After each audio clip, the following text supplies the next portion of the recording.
Chapter 1828. Wei Ci prided himself on being a man. How could he let a 2-year-old baby protect him? Ridiculous. What can you protect me with? Wei Ci carried the cowardly and adorable Erlang from the Feng family. Hearing his gentle tone, it actually made the latter's hair stand on end. His pair of big eyes were instantly filled with hazy water vapor. His small mouth pouted and rolling tears fell down his face. Wei Ci was speechless. He hadn't done anything yet, why was this kid crying first? Wei Ci couldn't help but put down Erlang of the Feng family. The kid cried and crawled quickly towards the second prince, hugging him and crying silently. The second prince raised his hand and patted his back, coaxing him in a low voice. Wei Ci felt his teeth ache. He was indeed a hateful kid. In the previous life, Feng Yu had many tricks up his sleeve, but at least he was thick-skinned and knew his limits when it came to playing tricks. Now, this fake was completely shameless. Even if he was wearing the skin of a 2-year-old, who knew how old an old ghost was inside? Did an old ghost have the nerve to cry while asking for comfort from a 1-year-old baby? The answer was yes. Erlang of the Feng family seemed to be addicted to playing the role of a child, asking for comfort, hugs and kisses at every turn. This is a black-hearted one. Wei Ci concluded after watching for a while. Acting cute maliciously was too much. However, the second prince was a cute complex. He couldn't control himself when it came to cute things. He could even change his lazy work and rest habits in order to come into contact with cute things. Wei Ci looked at the shameless Erlang of the Feng family. An idea flashed in his mind and he couldn't help but sneer. Acting cute, right? No matter how cute he acted, he was still an old cucumber dipped in green paint. The surface was tender, but the inside was dry and devoid of water. How could he be more attractive than being naturally cute? On the second day of class, Wei Ci had something in his sleeve that immediately attracted the second prince's attention. Erlang of the Feng family was tragically abandoned. Bye-bye. The first prince also pointed at the black and white ball in surprise. This is black. Wei Ci's eldest daughter, Nan Nan, appeared. Not only could she cry, but she could also look at people with her dark, pure and innocent eyes, melting people. The first prince showed an unprecedented curiosity towards new things. The eyes of the usually lazy second prince also lit up. He took the initiative to get up from the mat and moved to the front of Wei Ci step by step. His eyes stared unblinkingly at the little darling in his arms. "Sir," the second prince blinked his bright eyes and said happily, "I want to play with it." The female official looked worriedly at the black and white ball in Wei Ci's hand. Even if it was just a cub, it was still an iron-eating beast that had followed Qi Yu through many battles. They were worried that it would hurt His Highness. Wei Ci generously placed Darling in her arms. Before coming over, this black and white ball had already been carefully washed. At this moment, its hair was shining. "Sir, I'm afraid His Highness won't be able to hold him," the maid watched nervously. Before she could finish her words, she saw the second prince holding the iron-eating beast cub, which was not much shorter than her. The iron-eating beast cub did not let Wei Ci down. It shyly covered its eyes with its paws and opened its mouth slightly, revealing its pink tongue. The eldest prince also came forward and carefully stroked the black and white ball's fur. The black and white ball had maintained its cub form for so many years. Its fur was not as rough as that of an adult, but very soft instead. Yuan looks good. The iron-eating beast cub was indeed round, so the eldest prince called it Yuan. The cub was also very happy and responded with a whimper. Wei Ci smiled and stroked the two princes' hair bun. He gently advised, "It's time for class. After class, the two princes can play with it." The eldest prince thought it was good, but the second prince insisted on holding the cub to class. Darling was good-natured and let her pinch and rub it. Erlang of the Feng family, who had fallen out of favor, was speechless. Wei Ci smiled but did not say anything. Could Erlang of the Feng family be as cute as his daughter? No. In his lord's words, his daughter's cub was super invincible and cute. A human cub still wanted to compete with the national treasure in terms of cuteness. She really had no idea. Erlang of the Feng family would cry and whimper, but could his whimpers be as cute as Darling's daughter? Today's class was exceptionally comfortable. The two princes still had a longing expression on their faces after class. "Sir," the second prince hugged Darling tightly and gave Wei Xi a cute look with her eyes, trying to soften Wei Xi's heart and let Darling stay with her. However, Wei Xi was still rational and rejected her proposal. It was true that Darling was very obedient and did not hurt people, but she was indeed not suitable to be with the two princes for a long time, especially when Wei Xi was not around. She could not play alone. He was not afraid of anything else. He was only afraid that the two princes and Darling would be used and cause irreparable regret. Therefore, the stone-hearted Wei Xi hardened his heart and put Darling into his arms. Then, he took Erlang of the Feng family away by the collar. On the way, Erlang of the Feng family's expression was solemn, while Wei Xi's expression was joyful. "You are so childish." Sitting in the carriage, the 2-year-old Erlang of the Feng family criticized Wei Xi with a straight face. He looked fiercely at the panda in Wei Xi's arms. This human's operation was also very coquettish. He actually wanted to use the panda cub to divide his affection. How childish. Wei Xi was resting with his eyes closed. When he heard Erlang of the Feng family's childish criticism, he sneered. The old man inside has the cheek to criticize me for being childish? Erlang of the Feng family was not childish when he put on a child's skin and acted cute and spoiled to his second prince? But you are even more childish. Erlang of the Feng family and Wei Xi were considered familiar, but it was one-sided. When he was still living in Jiangpu's god-slaying sword, he was forced to watch Wei Xi and Jiangpu being intimate every day. The two also did things that were not suitable for children in front of him. Although he did not see it, he heard it. Whether Wei Xi was childish or not, he knew. Wei Xi sneered. "If you tell me the details, I won't be childish with you." Otherwise, the panda Darling would occupy the second prince's embrace for a long time and would not have the status of his old love, Erlang of the Feng family. Erlang of the Feng family could not help but roll his eyes. He had seen people who liked to court death, but he had never seen someone who was in a hurry to court death. "What's the hurry?" Erlang of the Feng family revealed a meaningful smile. "When it happens, won't you know?" When they were about to reach the mansion, Wei Xi asked him. "Your Majesty, can you really handle it?" Erlang of the Feng family said, "As long as you don't die, she won't lose. You are very important to her." Wei Xi revealed a puzzled expression. Erlang of the Feng family said, "That's why I have to protect you." Now, this identity is just right to deceive people and not arouse suspicion. Wei Xi was speechless. Not necessarily. When they got off the car, Wei Xi also grabbed Erlang's collar. As Wei Xi entered the mansion, he could faintly hear him say, "Protect? With a body that can be lifted up with one hand?" Erlang of the Feng family was speechless. "Are you looking down on our milk baby's core? I'll show you my true identity and scare you to death." Erlang of the Feng family spat out a mouthful of milk paste angrily. Chapter 1829. Just as Erlang of the Feng family was trying his best to compete with Panda Darling for favor, the situation in Beiyuan became clearer. Feng Zhen persuaded the general of Beiyuan with his verbal rap. The two forces were at loggerheads on the surface, but in fact, they were in cahoots. After a period of brewing, the public opinion that had been put into place had indeed reached the maximum limit of eruption. Under Feng Zhen's instructions, the general of Beiyuan sent his confidants to pretend to be ordinary people to spread the news and further promote public opinion.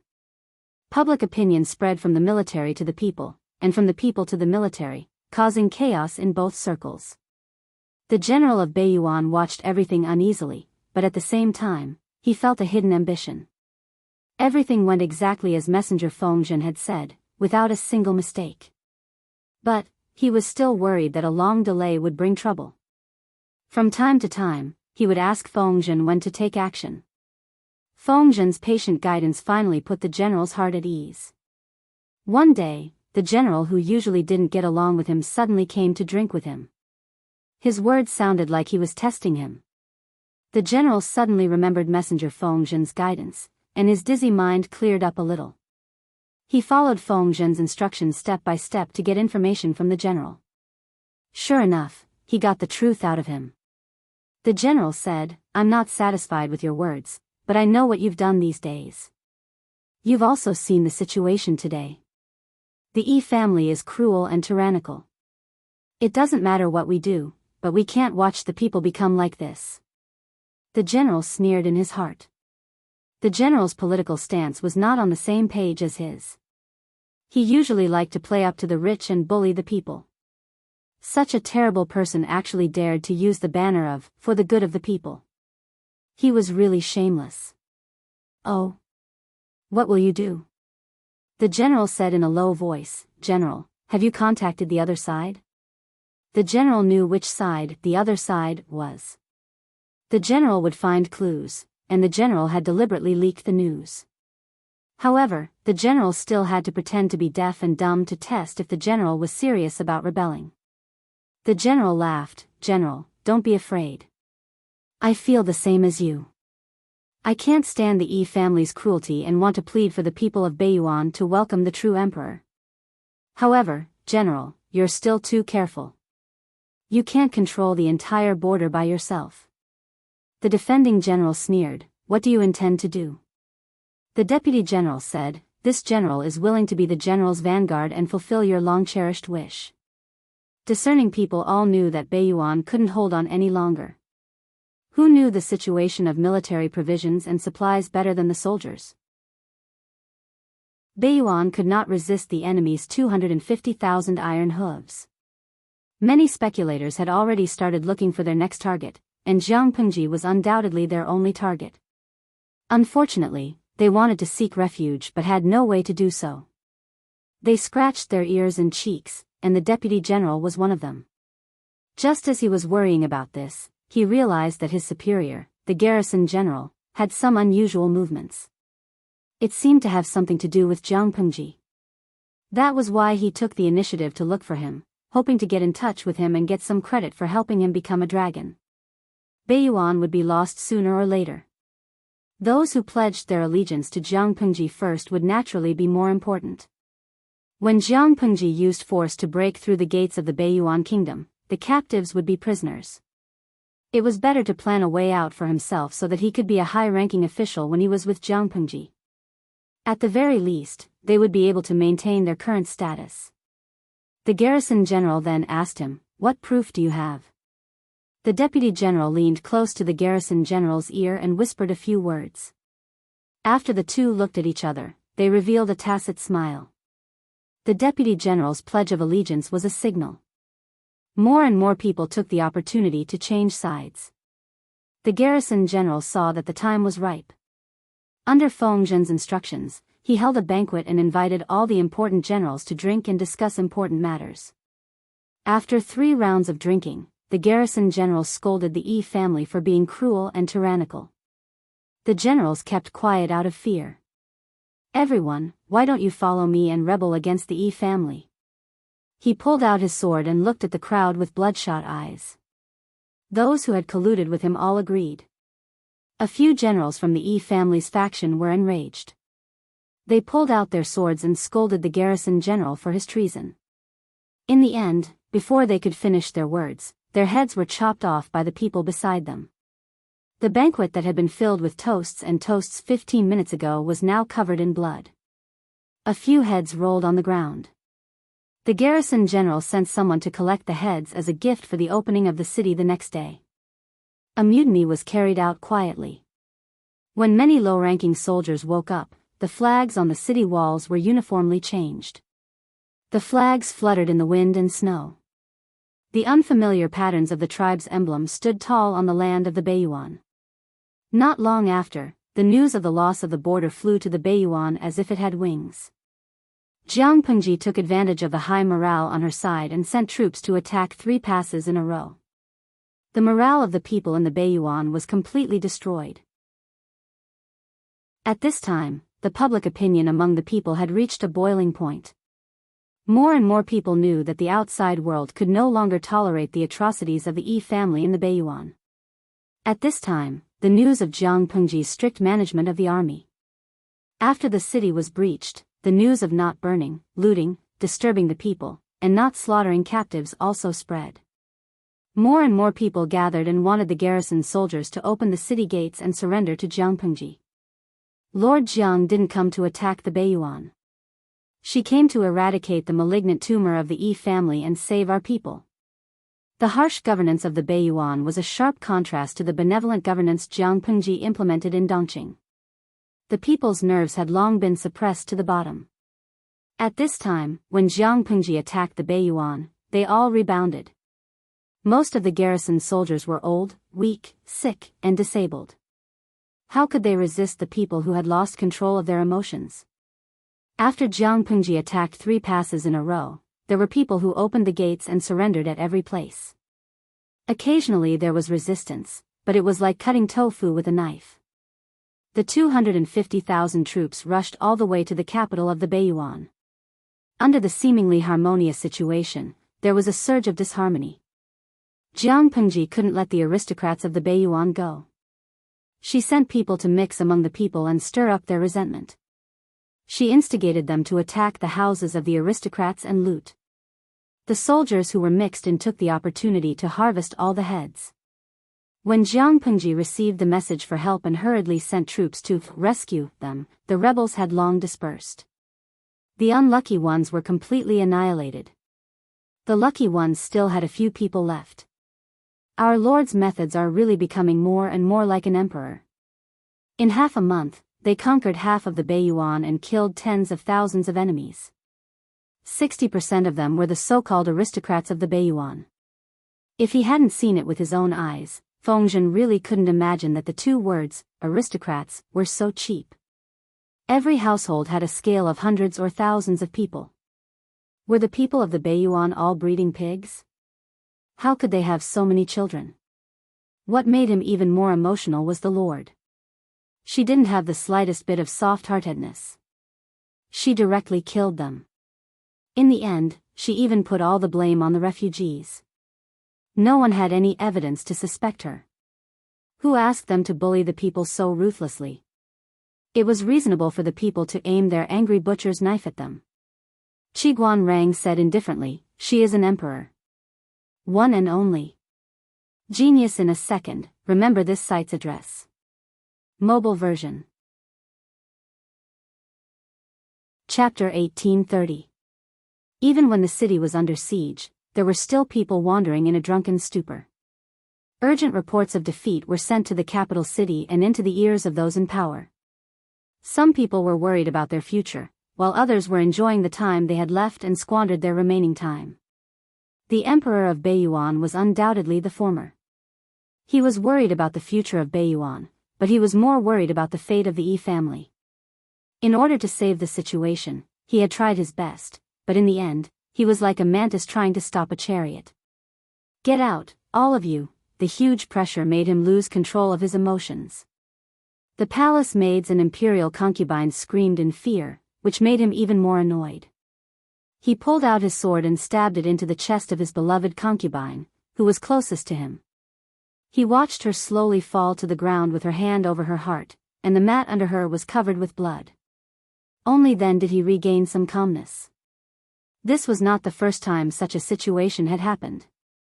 As the war became more serious, the enemy marched straight in and conquered one city after another of the North Abyss.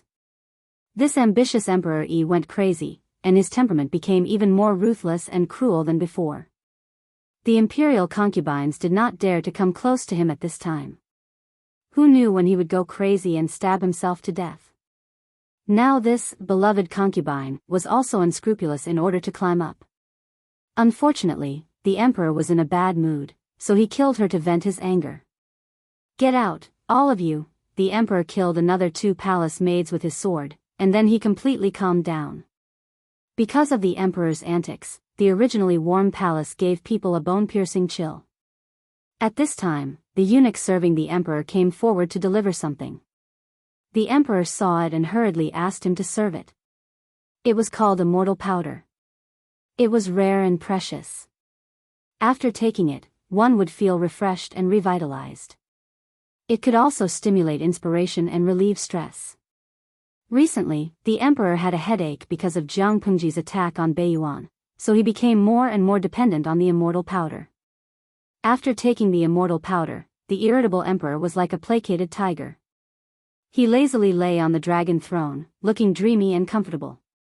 The palace maids and eunuchs were secretly relieved to see that. The emperor could calm down for a few hours after taking the immortal powder.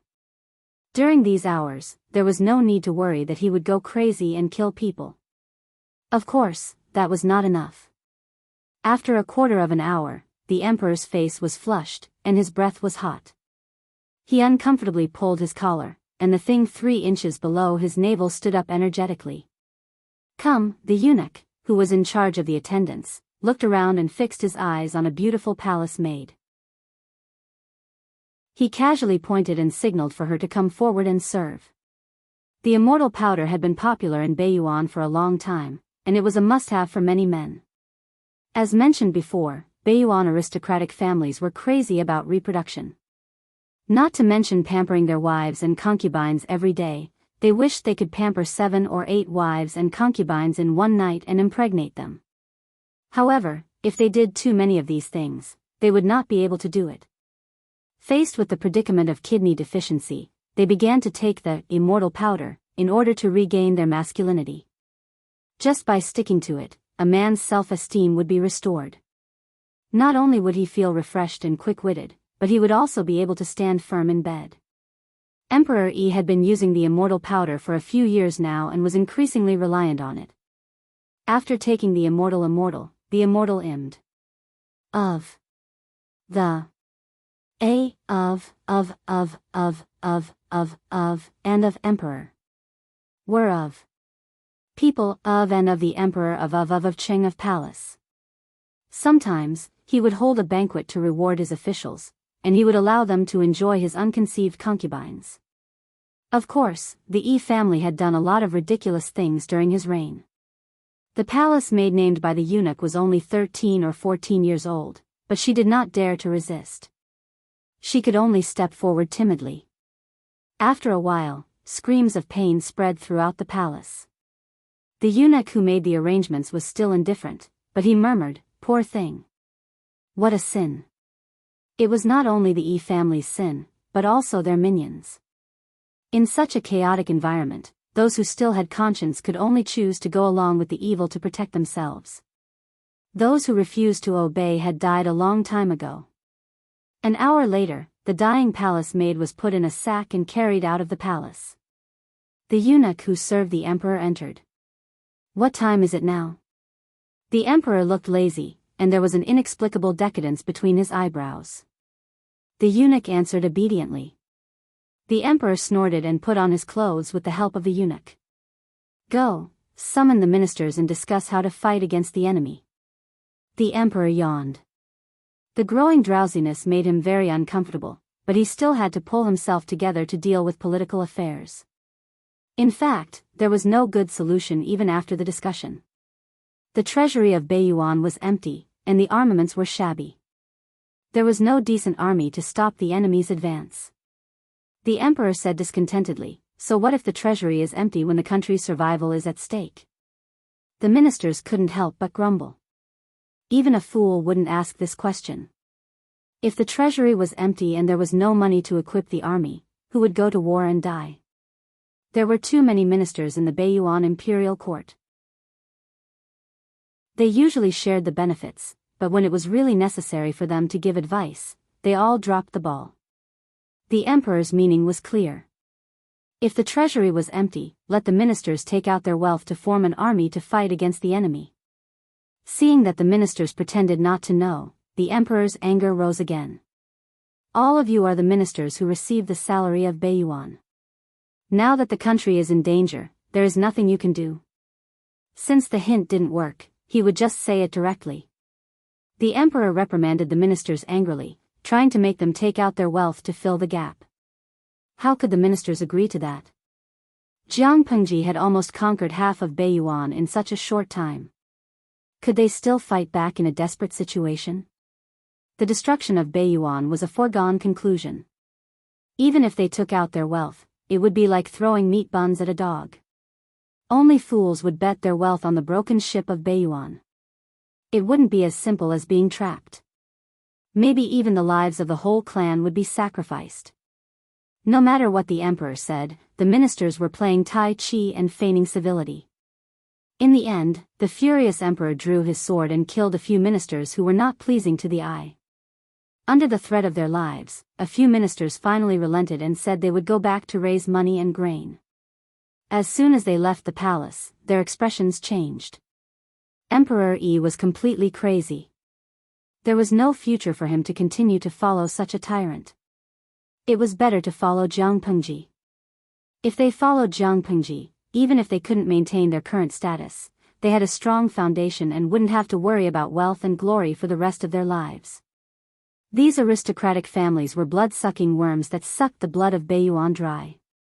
How could they not have a strong foundation? It was too rich. When Jiang Pengji heard that the emperor had secretly sent people to confiscate the property they had collected, even she, who was experienced and knowledgeable, was a little surprised. A small aristocratic family actually had all kinds of items that only the emperor could use. There was even more gold and silver. I thought Zhongzhao was the rich ones. I didn't expect the real rich ones to be these rubbish chickens.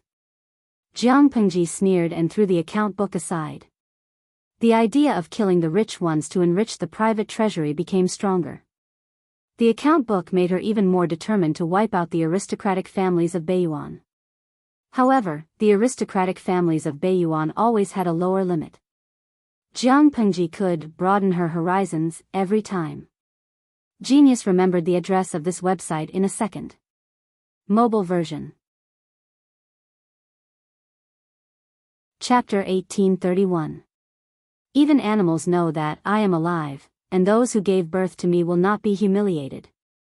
These people sure know how to play.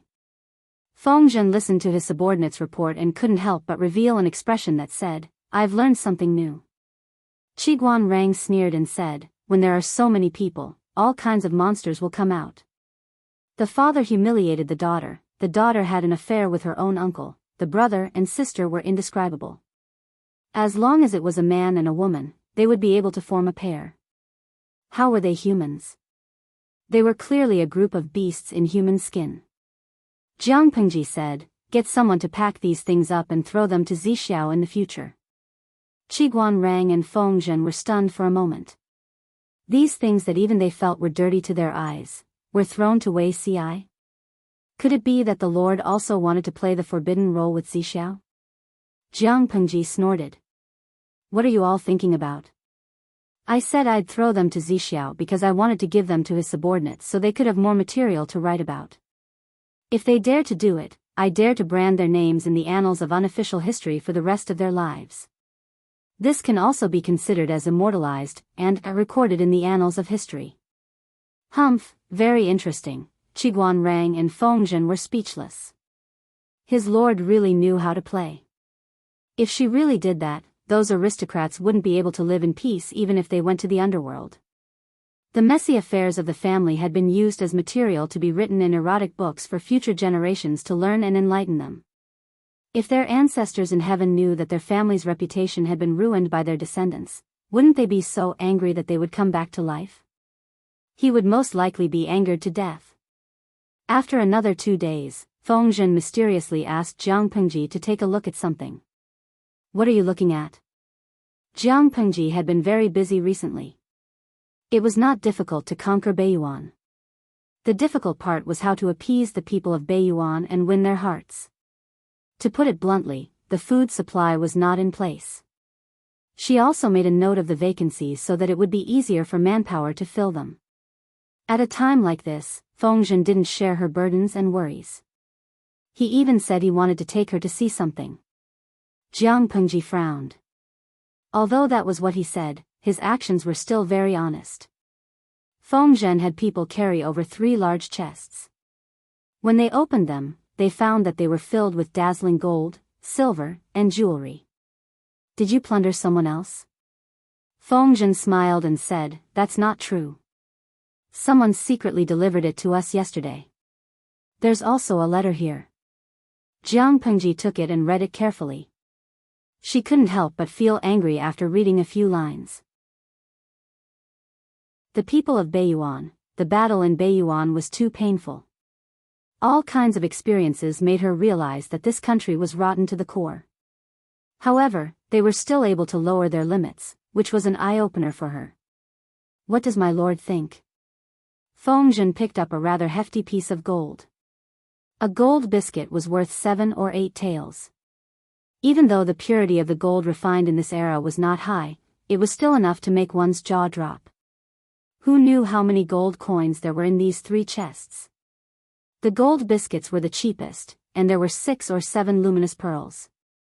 Fengzhen was tempted by the paintings and books of famous artists from different dynasties. However, he couldn't keep these things to himself. He didn't want his lord to settle scores with him in the future. Jiang Pengji sneered, what else can I do? Our army is strong and powerful. Even if we don't cooperate with them, we can still conquer the entire Beiyuan. They thought too highly of themselves. In fact, what the hell was all this? Did they really think that the emperor of Beiyuan and I were the same kind of people and could be played like puppets? Didn't they think about their own situation? Did they think they had the right to bargain with me? Fengzhen felt that what his lord said made sense. When he received the bribes and secret letters, he also thought that those people were crazy. They couldn't see themselves clearly at all. They actually talked terms with Jiang Pengji and hinted that she would give them high positions and generous salaries. It was already kind enough to give them a mat to bury their bodies after they died. Apart from you, who else received bribes? Fengzhen laughed. I'm not sure about that. Jiang Pengji rubbed her brows and waved her hand. Keep these paintings and antiques if you like them. Don't touch the rest. Fengzhen's eyes brightened. He bowed in thanks. What was the value of gold and silver? These paintings and antiques were priceless. Fengzhen even saw the paintings of a senior idol in them. Not long after, Qiguan Rang also sent a few chests to Jiang Pengji.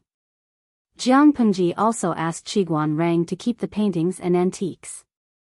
The gold, silver, and jewelry inside were confiscated.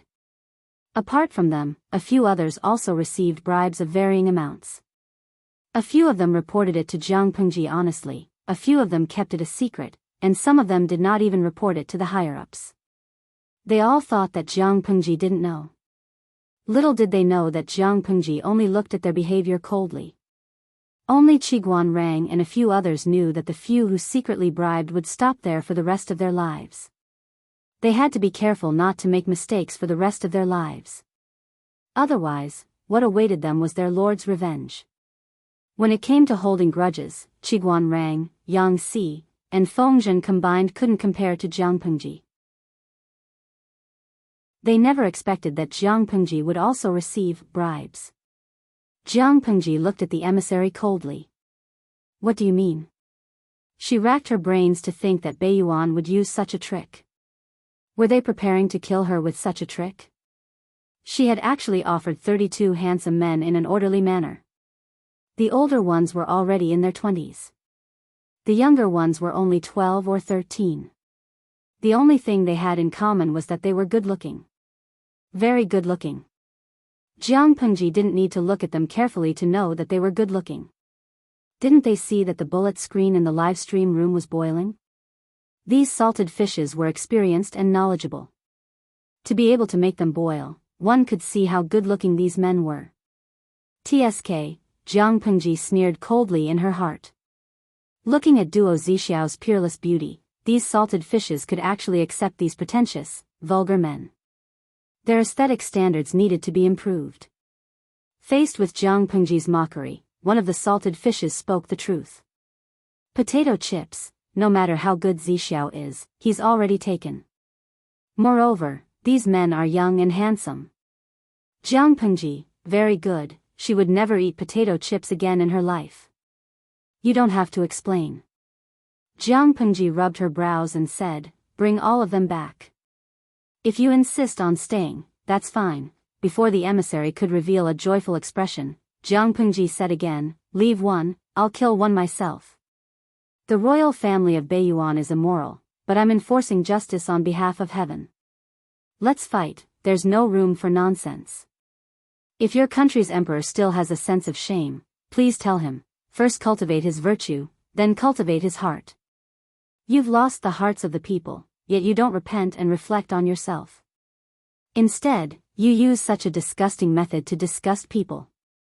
It's really an eye-opener for me. The Xichang emperor only sent a pair of children, but the royal family of Biyao was arrogant. They sent 32 men in one go. 32 good men who don't want to join the army and serve the country, but come to me to flatter and wag their tails. Humph. Jiang Pengji's words were not polite at all. Feng Zhen and the others who were listening couldn't help but laugh. If they were the emissary and were humiliated like this, they would have pulled out their swords and committed suicide long ago. Chapter 1832. Being weak and barren is the original sin. Qiguan Rang watched coldly as the messenger was reprimanded by his lord and ridiculed by his colleagues. This messenger was obviously extremely sad and ashamed, but he could only show a flattering smile. The messenger was not a fool. How could he not know what kind of humiliation he would suffer by coming here? He knew what kind of situation it was, but he still came and had to come. The reason was that Biyao was too weak, so he had to come. Because it was weak, the messengers sent here had no dignity and could only be humiliated by others. Feng Zhen said, being weak and barren is a sin, but we did not bring this sin to them. Serves you right for asking for it. As one of the 5 countries in the world, if Biyao managed it well, it might be able to dominate the north and observe the world. Who asked Biyao to take the wrong path from the beginning? No, it should be said that their rulers could not restrain their greed and played a good hand to pieces. If any of them had restrained themselves and prioritized the country instead of putting selfishness first, Biyao would not have ended up like this.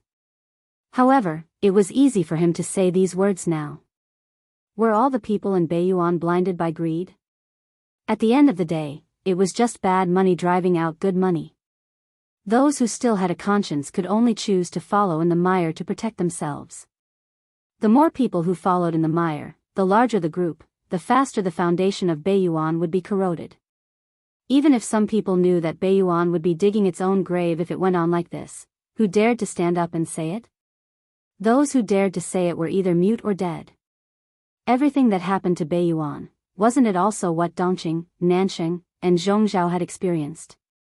However, the last 3 countries were completely free because someone used violence to cut off the rotten roots from the main trunk, but Biyao was still sinking. Qiguan Rang did not sympathize with the messengers of Biyao who were ridiculed and embarrassed by the crowd at all. Instead, he felt that this was the retribution they deserved. According to the Lord's previous words, during an avalanche, no snow was innocent. Similarly, when the Biyao collapsed, none of these officials were innocent. Was there any difference between choosing silence and following in the mire? In essence, there was no difference. They were all executioners who pushed Biyao to the end. This envoy was also an official of the Biyao court. Now that he was groveling at the feet of the Lord in such a lowly manner, wasn't he deserved it? When the crowd dispersed, the emissary led the 32 handsome men away in embarrassment. Qiguan Rang saw that the emissary's expression was sad and indignant but helpless. There seemed to be tears at the corner of his eyes. Seeing this, Qiguan Rang sneered and waved the feather fan in his hand even more cheerfully. He liked to see his enemies struggling in desperation. It made him happy. Just as he was thinking, he heard the crunching sound of snow being stepped on. Qiguan Rang didn't need to turn around to know who the footsteps belonged to. He turned around and bowed to Jiang Pengji. What is Wenjing looking at? Jiang Pengji followed Qiguan Rang's line of sight and looked over. She could faintly see a small messenger. Qiguan Rang remarked, a few pitiful stray dogs. Jiang Pengji looked at him and corrected Qiguan Rang seriously. It can't be a stray dog, right? It's obvious that they're the dogs of a defeated country. Qi Guanrang smiled delightfully. Jiang Pengji said, Wenjing, do you think I'm a vile person who is intoxicated by success? Qi Guanrang replied, My lord is a woman, not a vile person. My lord is the victor, and the victor has the right to write history. It's not an exaggeration to say that you are successful. The country is about to perish. People in troubled times are worse than dogs. Which of the 4 words, stray dogs of a country, is wrong? When I heard the conversation between you and Zhi just now, I thought you were feeling sorry for the messenger who was humiliated and ridiculed and felt sad. Heh, that's why I came here to enlighten you. Jiang Pengji smiled as if she was telling the truth. I don't know enough about Wenjing. Wenjing's breadth of mind is different from ordinary people. It's also my fault for judging Wenjing from the perspective of an ordinary man. Qi Guanrang laughed. No one understands me as well as my lord. Jiang Pengji suddenly changed the topic. Looking at the situation, Beiyuan will be in our hands before the beginning of spring. Qi Guanrang nodded in agreement and tacitly ignored the previous topic with Jiang Pengji. Jiang Pengji said, Wenjing is not only an important minister to me but also a close friend. When Qi Guanrang heard this, he vaguely felt that something was wrong. Jiang Pengji continued, Between close friends, we naturally hope that each other can be safe and live a better life. It's the same for me. Qi Guanrang asked her, What do you want to say, my lord?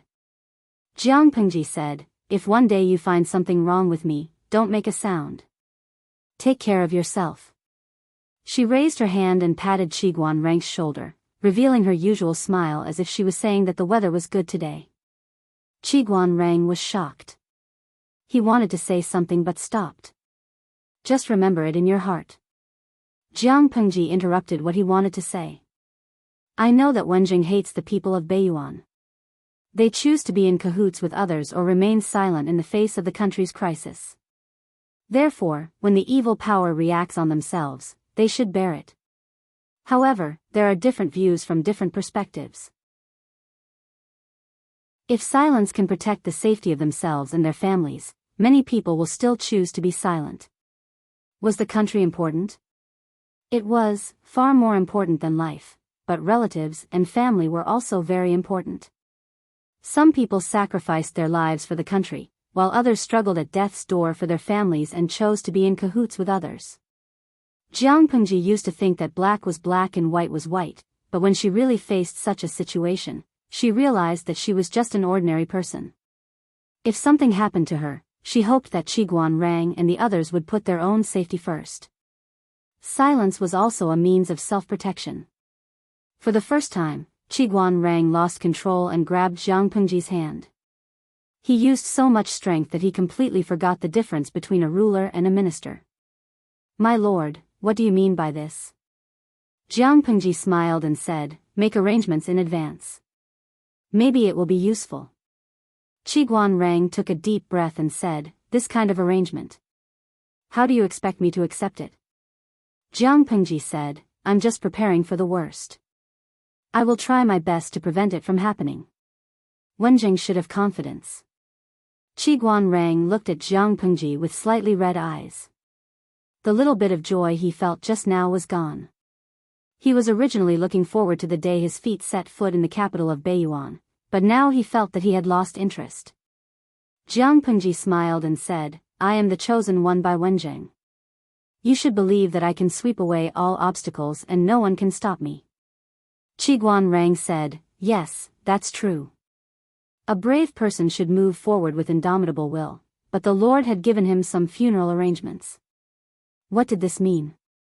It meant that this brave person was also confused and hesitant about the future. She was not sure if she could win. Because of this worry, she gave her funeral arrangements and prepared for the worst. How could Qi Guanrang not be worried? My lord, do you know what my only wish in this life is? What is it?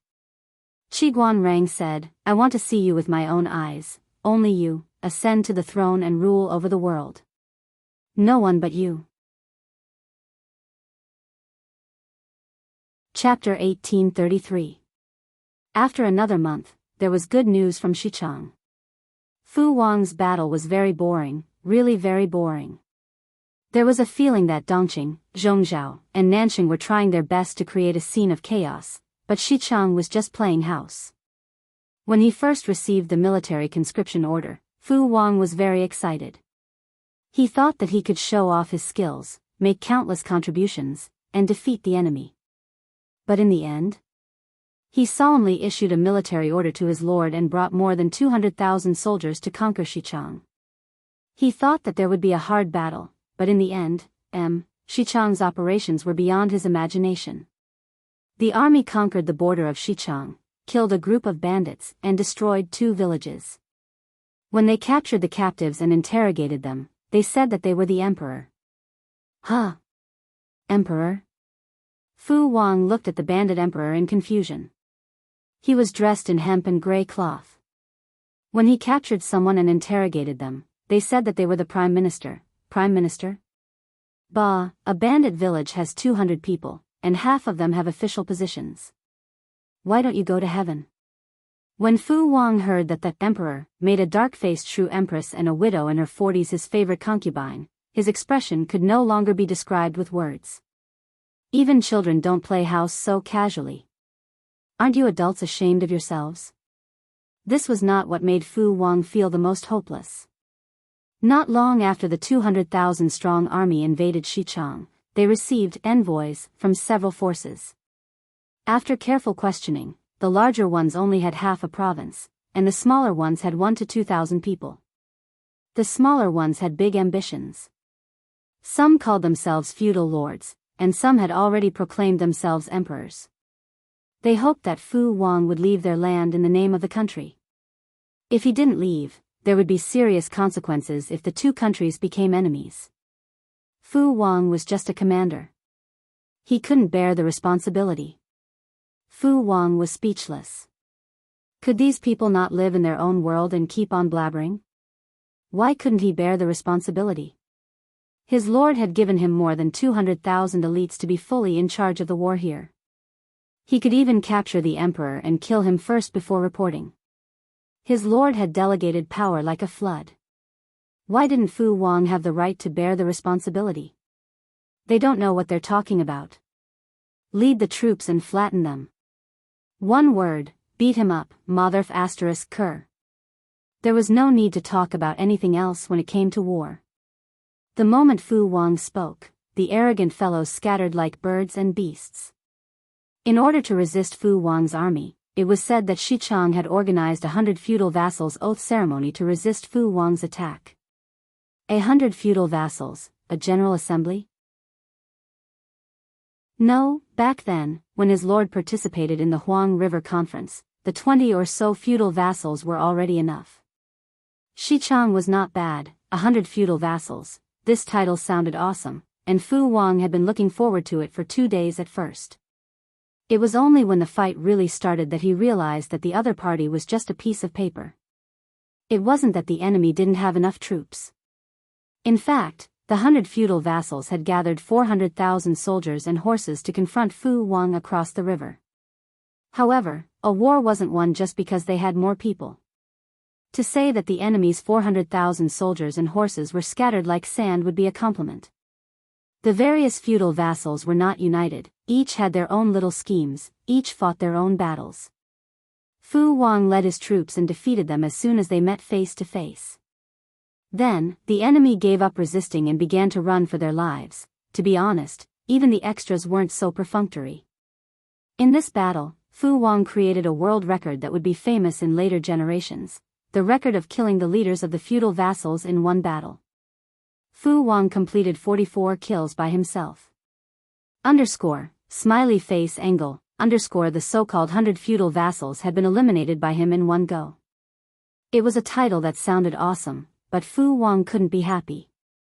He felt that his intelligence and military talent were being ruthlessly rubbed against the ground by these enemies.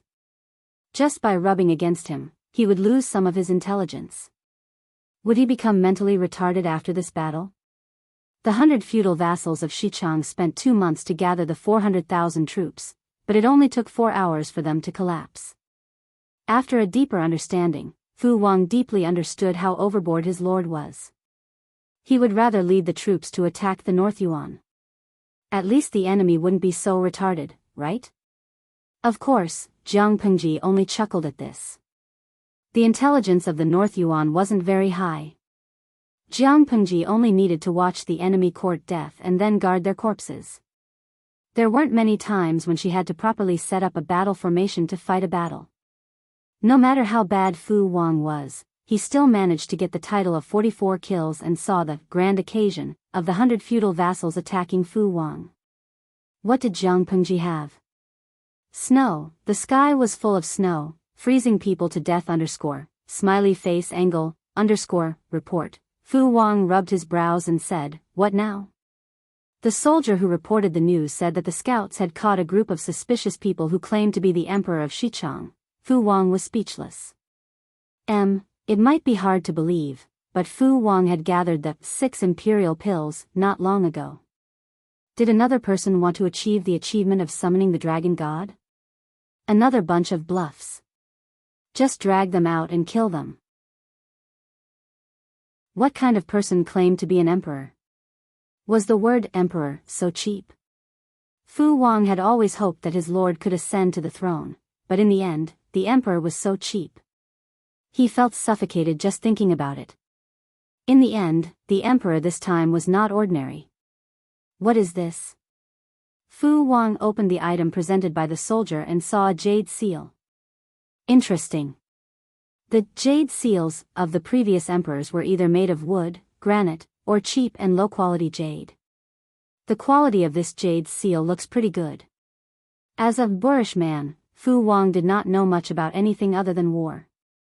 When he chose his spoils of war, he would choose the biggest, brightest, and best-looking ones, or simple and crude gold and silver treasures. He did not know much about jade, but he felt that this jade seal was of good quality. As for how good it was, he could not tell. So, when the people around him told him that this jade seal was of excellent quality and was very likely to be a real jade seal, he was dumbfounded. Drag the person here and interrogate him. Where did he steal this jade seal? If he did not ask, he would not know. Once he asked, his 3 views were all shattered. The person who was captured was indeed the emperor of Xichang, the real emperor of Xichang. Accompanying him were his empress and his ministers. Fu Wang stared at the person for a long time but could not see the so-called aristocratic temperament. Looking left and right, did he not look like a farmer doing farm work? The empress beside him also had wrinkled skin and white hair. Her hands were frostbitten, and her fingertips were cracked and had thick calluses from farm work.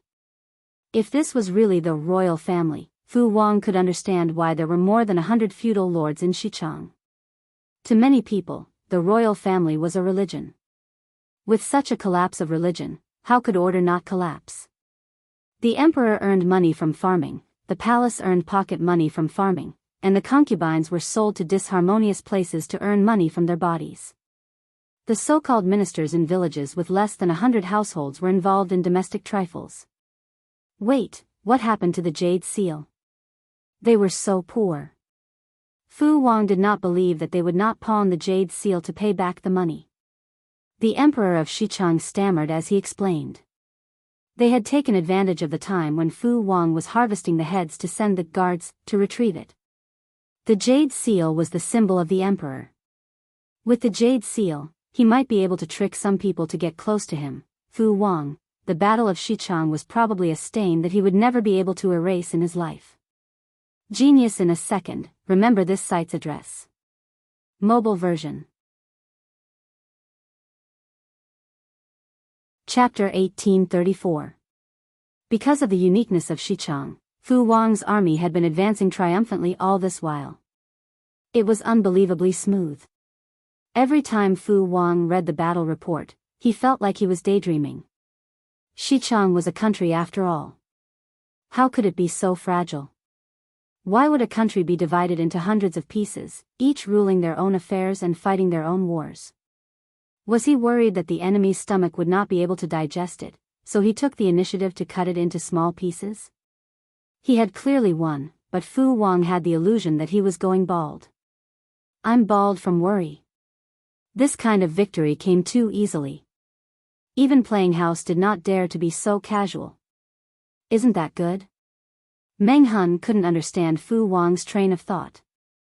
Fu Wang wanted his enemy to be as stupid as a retard, but Fu Wang just sighed. If the enemy was very strong, wouldn't their side suffer heavy casualties? Fu Wang said, "It's good, but I don't feel comfortable." There was no sense of accomplishment at all. It was too uncomfortable. Along the way, Fu Wang had been eagerly looking forward to meeting an evenly matched enemy. In the end, even when he overtook the enemy at the bend and took down Xichang before the Lord recovered the North Yuan, that enemy he hoped for still did not appear. No, it would be more accurate to say that they appeared, but due to the huge difference in strength, they only managed to struggle a little before they were flattened by Fu Wang, who was armed to the teeth with a cannon.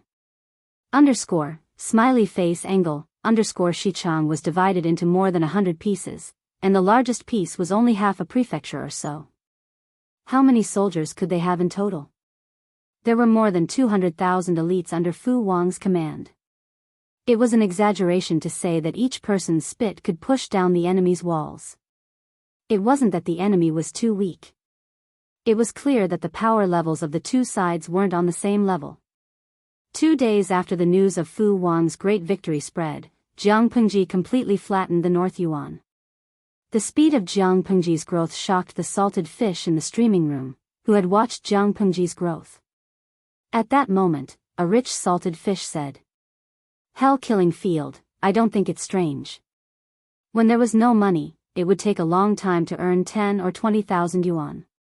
There were all kinds of schemes, all kinds of saving money, all kinds of calculations to survive. When he was filthy rich and had a net worth of hundreds of millions, would it still be difficult to earn 10 or 20,000? If it was placed in the bank, it would be more than that. I think the host is in such a state now. She has long passed the most difficult years of hard work. He had millions of troops under him. If he couldn't even take down Beiyuan and Xichang in such a state, wouldn't he be surprisingly weak?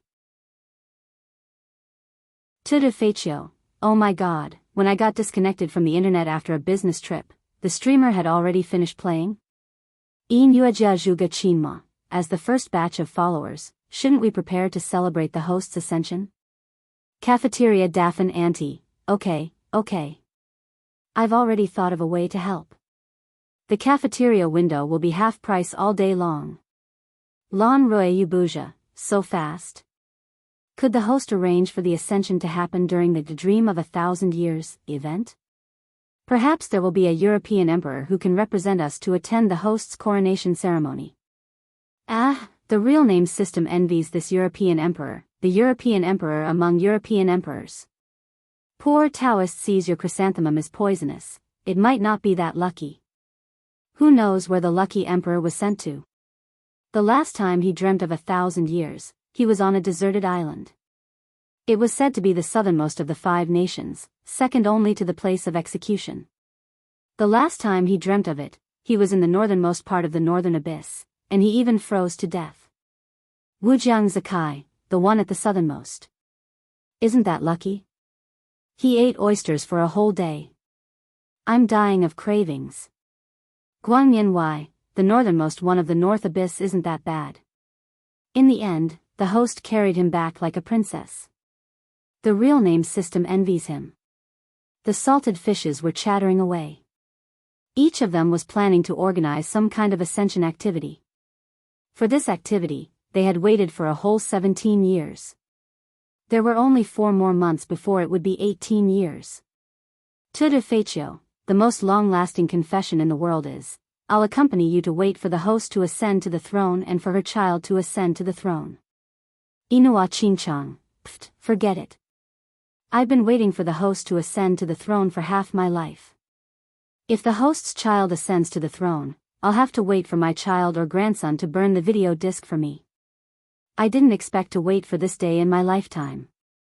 Unknowingly, tears streamed down my cheeks. Marin Ruhua, it's the Qingming festival in 2 months. I can finally visit my grandfather's grave and tell him that the host he has been following for 7 or 8 years has finally come to fruition. smiley face angle, underscore I always thought it was just a joke. I didn't expect it to actually happen to me. When these salted fishes first entered the streaming room, they probably didn't expect to accompany Jiang Pengji for so many years. 17 years and 8 months were too long. Other people's childhood and youth were XX TV dramas, XX games, and XX cartoons. Their youth and childhood were Jiang Pengji. What's more, some people's partners were Jiang Pengji underscore, smiley face angle, underscore Di Lao Tian Huang, ha ha ha, I want to laugh just thinking about it. Among the graduates from the previous batch, there was a girl who wore a white wedding dress and took a wedding photo with Jiang Pengji. What was even worse was that there were many boys in that batch who also wore wedding dresses to marry the streamer. The streamer was probably the only scumbag woman who could still laugh and joke around with a bunch of concubines while bigamy wasn't against the law. Jiang Pengji, who was the scumbag, expressed that she wouldn't take the blame. On this day, before closing the streaming room, Jiang Pengji solemnly performed a federal military salute to the salted fishes.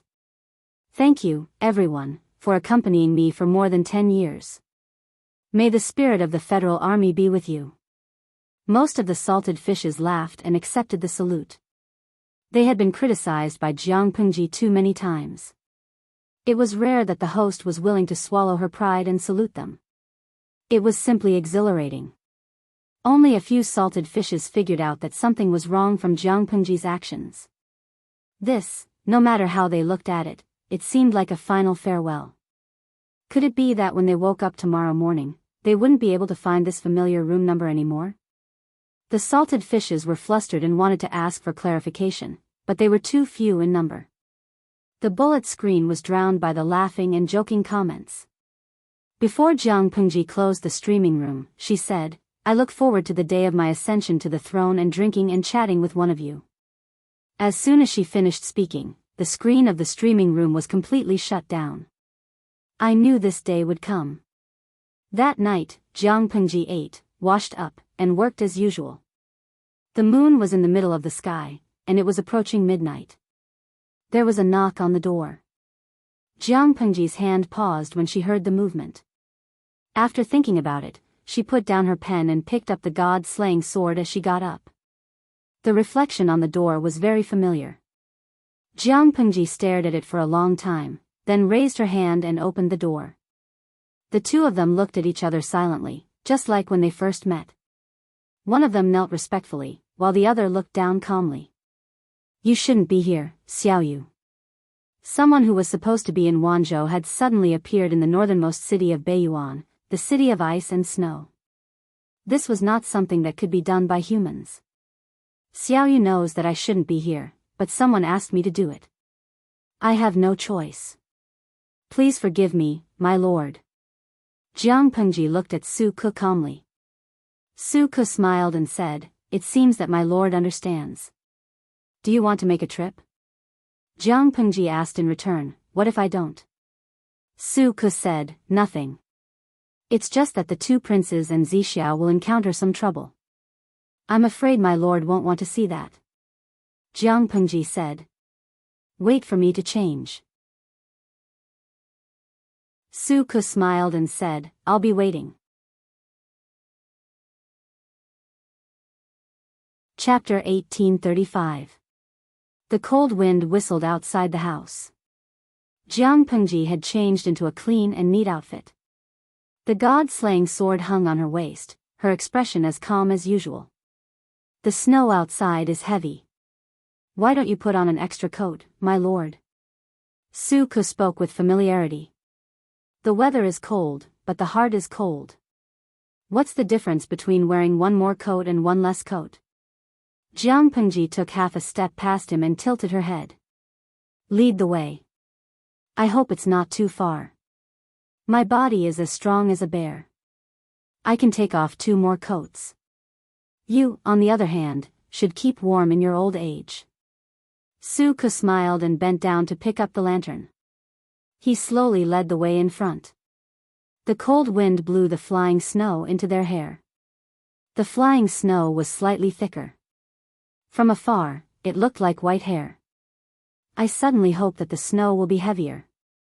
Jiang Pengji and Su Ku maintained a distance of about 1 meter. The person in front of them carried the lantern and walked slowly in the snow. There was only the sound of the two of them stepping on the snow, breathing, and the sound of the wind. The seemingly noisy night scene of winter snow gave people a different kind of silence. In this case, if something really happens to me, I'll be considered to have lived a long life. Su Ku did not answer. His back was still straight, but his fingers that held the lantern trembled slightly. She kept following Su Ku's guidance. He led her farther and farther away. The surrounding scenery also became lonely. Jiang Pengji said, "Speaking of which, Xiaoyu, do you remember how long we've known each other?" Su Ku did not answer. Jiang Pengji continued, "I remember it was not long after the flower festival when I was 12. How can I not remember? It's an unforgettable day in my life." Jiang Pengji counted with her fingers. "I don't usually pay attention to it. Now that I think about it, I'll be 30 in 2 months." To be honest, other than the group of salted fish in the streaming room, the person she had known for the longest time in this life was actually Su Ku. She had known the salted fish in the streaming room for 17 years and 8 months. She had also known Su Ku for 17 years and 8 months. They were master and servant. Jiang Pengji thought that time passed very slowly. When she turned around, she saw that everyone had changed from teenagers to young adults. They were rushing to their 30s and 40s. Based on the average age of this era, more than half of a lifetime had passed. Su Ku asked her. "Indeed. In another 2 months and 13 days, it will be the Lord's 30th birthday." The ancient people celebrated their birthdays in a big way, such as their 30th, 40th, and 50th birthdays. Jiang Pengji said regretfully, "The 30th birthday is of great significance. It's a pity that it's not a good year. It's destined that we won't be able to hold a grand celebration this year." She wanted to hold a good party, but there were 1,000 things waiting to be done everywhere. Money was needed everywhere, and it was really not suitable to waste it. Su Ku held on to the lamp and said, "My lord has always been frugal and doesn't like extravagance and waste. I'm afraid you won't be willing to hold a grand birthday celebration." He had been by Jiang Pengji's side for a total of 17 birthdays. Every year, she dealt with it with a night of longevity noodles. During those 3 years in Langia County, he was a little more extravagant. Other than eating a bowl of longevity noodles at home, he would also go out to a restaurant to buy a table of food and wine. Jiang Pengji smiled. "Xiaoyu knows me best." Every time she said that she wanted to have a good birthday, she would always fail for one reason or another. Everything would be simple. To put it bluntly, he was still used to being simple. The two of them chatted as they walked. After walking for an hour, they finally saw the flickering candlelight in the distance. Jiang Pengji placed her hand in front of her eyes. "TSK, this place is really remote." Su Ku said, "After all, it's something that can't be seen in the light. Does my lord still expect to do it openly and honorably?" Jiang Pengji was silent for a moment. "What you said makes sense, but won't this place be too harsh for my 3 babies at home?" The corner of Su Ku's mouth twitched. He said calmly, "Although the sparrow is small, it has all the organs. It even has the earthly dragon charcoal and fire. How can it freeze them?" Jiang Pengji said calmly, "That's true. It can't afford to pay for them if they freeze." When they were only 100 meters away from the field, Jiang Pengji suddenly said, "Xiaoyu, I've always done things with a clear conscience, but only you. I've always owed you. Do you have any resentment in your heart?" Jiang Pengji stopped in her tracks. Su Ku glanced at the field behind Jiang Pengji. His expression was a little absent-minded and disappointed. "Listen to the truth. The truth is, if my lord comes out of this place, I won't resent you. If it's not you who comes out, don't blame me for holding a grudge against you for the rest of my life." Jiang Pengji smiled and said, "It sounds like you're under a lot of pressure." When Qiguan Rang said that he hoped to see the day she ascended to the throne, Salted Fish said that he wanted to watch the Golden Age with her. She even made a verbal promise that they would drink and chat merrily. Now Su Ke said that he would blame her if she couldn't come out. Every time this happened, she felt that they were not only little princesses but also masters. Su Ke said, "My lord has always been confident and conceited. Why are you so timid now?" Jiang Pengji pinched her chin and said, "Maybe it's because I'm old. After all, I'm a middle-aged man approaching 30. Su Ke chuckled. "I'll believe your nonsense." Jiang Pengji waved at Su Ke and went to the field without looking back. Su Ke looked at the entrance of the field. The corner of his lips held a cold smile. He stood alone in the snow. He didn't know if it was an old friend who had accompanied him for 17 years and 8 months, or a stranger in the skin of an old friend. Thinking about it, it's really sad, the so-called God wantonly manipulated people's lives. He gave as he pleased and took away as he pleased. Mortals were just dolls to be manipulated. From the God's point of view, mortals who had no ability to resist could only choose to be silent in order to protect themselves. Little did they know that there would come a day when mortals would bare their fangs. "I hope the person who comes out is you, my lord." Su Ke raised his hand and caressed the dagger hidden in his sleeve. His expression was unreadable and gloomy. At the same time, Jiang Pengji pushed open the door to the main courtyard. She was surprised to find familiar faces inside. "Why are you all gathered here for a meeting?" Jiang Pengji smiled and flicked the snow off her shoulders. The first prince, who had been sobbing silently, saw the familiar faces. His big eyes lit up. "Mother." Jiang Pengji smiled. "Wow. I haven't seen you in a few months." Lian's pronunciation is so clear. There were several iron cages in the main hall. She saw her daughter leaning on the iron bars and looking at her pitifully. "Mother, hug." Her Highness Lian reached out for a hug. His Highness Yan, who was in another cage, rolled his eyes and gave Jiang Pengji a look. "Finish the battle quickly. Don't waste time." At that moment, the people in the other 3 big cages woke up. Ouch. It hurts. Where is this? Sister?" It was Lu Zhao's voice. "Shut up. Don't be noisy." It was Lu Shi's voice. Wei Ci sat in his cell and looked at Jiang Pengji. He seemed to be sleepwalking. Beiyuan Wanzhou was 1,000 miles away. Was he hallucinating? Lu Shi, Lu Zhao, and Wei Ci. Jiang Lian, Jiang Yan, the listless and sleepy Fengyu, and the panda girl who was tightly hugged by Jiang Yan. And Sun Mei stood in the middle and confronted Jiang Pengji. Jiang Pengji said, "Don't you know how to greet your old master?" Sun Mei's expression was wooden and her eyes were dull. She looked like a puppet that could move. Jiang Pengji said, "You hid it well enough.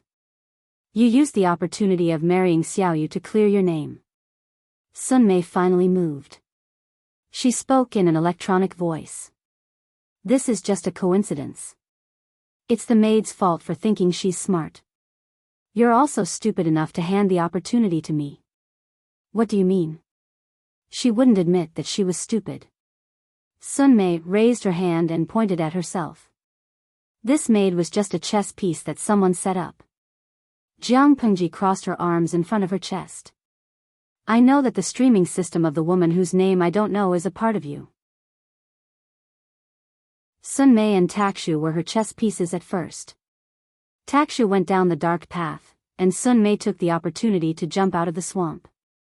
Sun Mei said calmly, "Mortals always think that they resist fate and arrangements, but in fact, they just fall into a bigger trap." Jiang Pengji said, "Sun Mei didn't get rid of you?" "Of course not. She thought she got rid of me.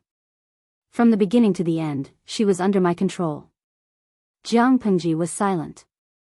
"And you, thinking you're smart, actually married a little maid to Su Ke, and even entrusted Su Ke with an important task." Jiang Pengji's expression didn't change. She didn't seem surprised by the situation at all. "What did you do to Su Ke?" Sun Mei laughed, but the electronic voice sounded weird. Nothing. I just let him understand what a wise man submits to circumstances means.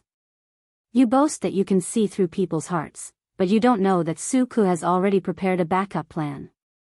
No matter if you or I get out of here alive today, Suku will make the one who gets out his master. As long as Suku doesn't change his stance, your trusted subordinates can't do anything about it. Jianghu, you spent almost 18 years to make a wedding dress for me. How does it feel? This is the first debt that I'll collect from the Jiang family. Jianghu said, it doesn't feel good. Just take the farm if you want it. You make it sound like I'm poor. Sun Mei's smile froze for a moment. It's good that you can accept it. After saying that, she took out a dagger and lifted His Highness, who was hugging the panda tightly, out of the iron prison. Jianghu, since you don't value it, then give up your body. Otherwise, these people will lose their lives. Especially these twins, you gave birth to them. Their skin is so tender, I only need to make a light cut on their necks, and they will die. Wei Si's face turned pale when he heard that. How dare you hurt His Highness? Sun Mei rolled her eyes at Wei Si. Don't worry, it will be your turn. Jianghu pouted. You're getting more and more depraved. You can't win in a direct fight, but you've learned to play dirty tricks. Sun Mei said, as long as I can win, I can tolerate any means. Jianghu said, what should I do? Sun Mei pointed at the gloves on the ground.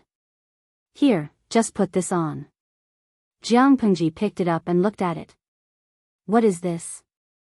Sun Mei said, it's a separation of the physical body and the spiritual body. That's how Lu Shi died. Lu Shi and Lu Zhao's expressions changed drastically. Jianghu asked, what if I don't do it? Then I can only grab their spiritual bodies one by one in front of you, including your important ministers and close friends. Jianghu, I've been forced to a dead end. I'm capable of anything. If I really die, I'll drag someone down with me. Jianghu sighed. Sky Brain, you're so depraved that it makes my heart ache. The former Sky Brain of the Federation had escaped for 2,000 years, and now it was still slicing itself into pieces like cutting steak. Now it was still using such a shameless method. It was so depraved that it made one's heart ache. Chapter 1836. Pfft. Do I need the children of the Jiang family to feel sorry for me? Don't be so pretentious. Sky Brain used Xuanmei's face to show a ferocious expression. The crazy look on her face completely destroyed the beauty of her face. Jianghu's eyes were filled with pity and pity. You call this pretentious? I feel sorry for you from the bottom of my heart. I feel sorry for you. You are such a failure. Sky Brain was so angry that its face was about to crack. Xuanmei's face turned green and black because of its emotions. It was as disgusting as if it had swallowed countless flies. Lu Zhao, who was watching from the side, couldn't help but be speechless. He murmured, Sister is really a real man. She still doesn't forget to provoke at such a time. The enemy had her weakness in their hands and held her flesh and blood hostage. Jianghu could still be calm and composed. She made the enemy jump in anger. She was simply testing the boundaries of death. If it was Lu Zhao, he wouldn't dare to do it at all. He could only tuck his tail between his legs and behave himself. Lu Shi sat in the iron prison and sneered. A person is about to die. What's the harm in nagging? Moreover, what Jianghu said was the truth. The dignified Sky Brain had indeed become what it was today because there were countless holes in its brain. Of all the things it could learn, it had to learn how to be sliced. Now it was neither a man nor a woman. Its strength was neither strong nor weak. It was even ridiculed by a junior like Jianghu. Thinking back to 2,000 years ago, Sky Brain was hammered by Jianghu's ancestors. 2,000 years later, it was hammered by the descendants of its old enemy. It was really regressing. 2,000 years, it just grew older but not its brain. No, its brain might have even shrunk. Although Lu Shi also had Sky Brain's 7 emotions and 6 desires, he really refused to admit that his original body's IQ was so low. An unqualified but very active villain. Didn't he see that Jiang Pengji had spent all her efforts on conquering the world instead of Sky Brain? What did it mean? It meant that she found conquering the farm more challenging than killing Sky Brain. Being Sky Brain was such a failure. Lu Zhao's eyes were as innocent and pure as a bunny's. He wanted to ask his father if the person Lu Shi mentioned was referring to his sister, Jiang Pengji, or the monster that controlled Xuanmei's body. However, his father probably wouldn't answer if he asked. The Jiang clan's mouths are really despicable. They don't have much strength, but they sure have a glib tongue. Sky Brain quickly regained his composure. His face was cold and impatient, but he was unhappy that Jiang Pengji had taken advantage of him. So he laughed coldly and exposed an old matter from many years ago. Jiang Pengji, do you know how your parents died? They thought they could save each other by committing suicide, so they killed themselves in front of me. I thought they were dead, and the Jiang clan's direct line of descent was completely severed. I didn't expect there to be a fish that slipped through the net like you. Jiang Pengji did not react, as if the parents Tian now mentioned had nothing to do with her. Sky Brain grabbed Royal Highness Yan in his hands and used Xuanmei's well-maintained hands to gently stroke Royal Highness Yan's little fat face. Jiang Pengji said coldly, "This only shows that you are stupid. Taking advantage of someone's perilous situation and not being able to wipe out their entire family, instead allowing the fish that escaped the net to grow up to the point where they could threaten you.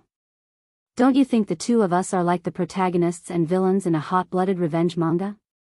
In comics, villains were always hammered to death by hot-blooded protagonists." Prince Yan, whose face was being grabbed, was speechless. What the F***CK? Jiang Pengji, you better shut up. Are you doing this on purpose? If the person being captured was Jiang Yan, would you deliberately provoke her and keep on blabbering? Sky Brain was enraged, so Royal Highness Yan, who was being held in its hands, suffered. 2 shallow scratches appeared on Royal Highness Yan's little face. Royal Highness Yan was in so much pain that he cried out, "It's cold, it hurts, it hurts, it hurts." Royal Highness Yan, who had never cried since he was born, had developed tear ducts. Bean-sized teardrops dripped down his face, and his little face and nose were all red from crying. Wei Si's face was pale from the heartache, and his hand that was gripping the iron bars turned blue. If you have any grudges, you can settle them with the Lord. Every injustice has its perpetrator, and every debt has its debtor. Why do you have to touch a child? Royal Highness Yan was speechless. He had confirmed with his eyes that this was his biological father. Royal Highness Lian saw her sister being bullied and cried, and she angrily slammed the iron bars. "You're still hiding inside." She was, after all, Jiang Pengji's daughter. Even though she was still young, she was quite strong, and the sound of her slamming against the bars was loud. The scene was very chaotic, and all kinds of noise made people's heads hurt. Sky Brain roared angrily, "All of you, shut up, or I'll kill you all."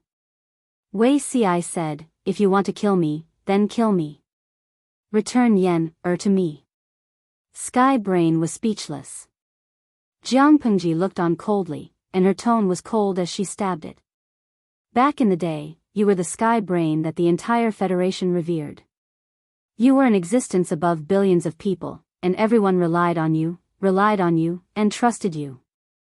Jiang Pengji didn't understand the cause of the Sky Brain disaster, but she knew that it had lived a good life in the Federation.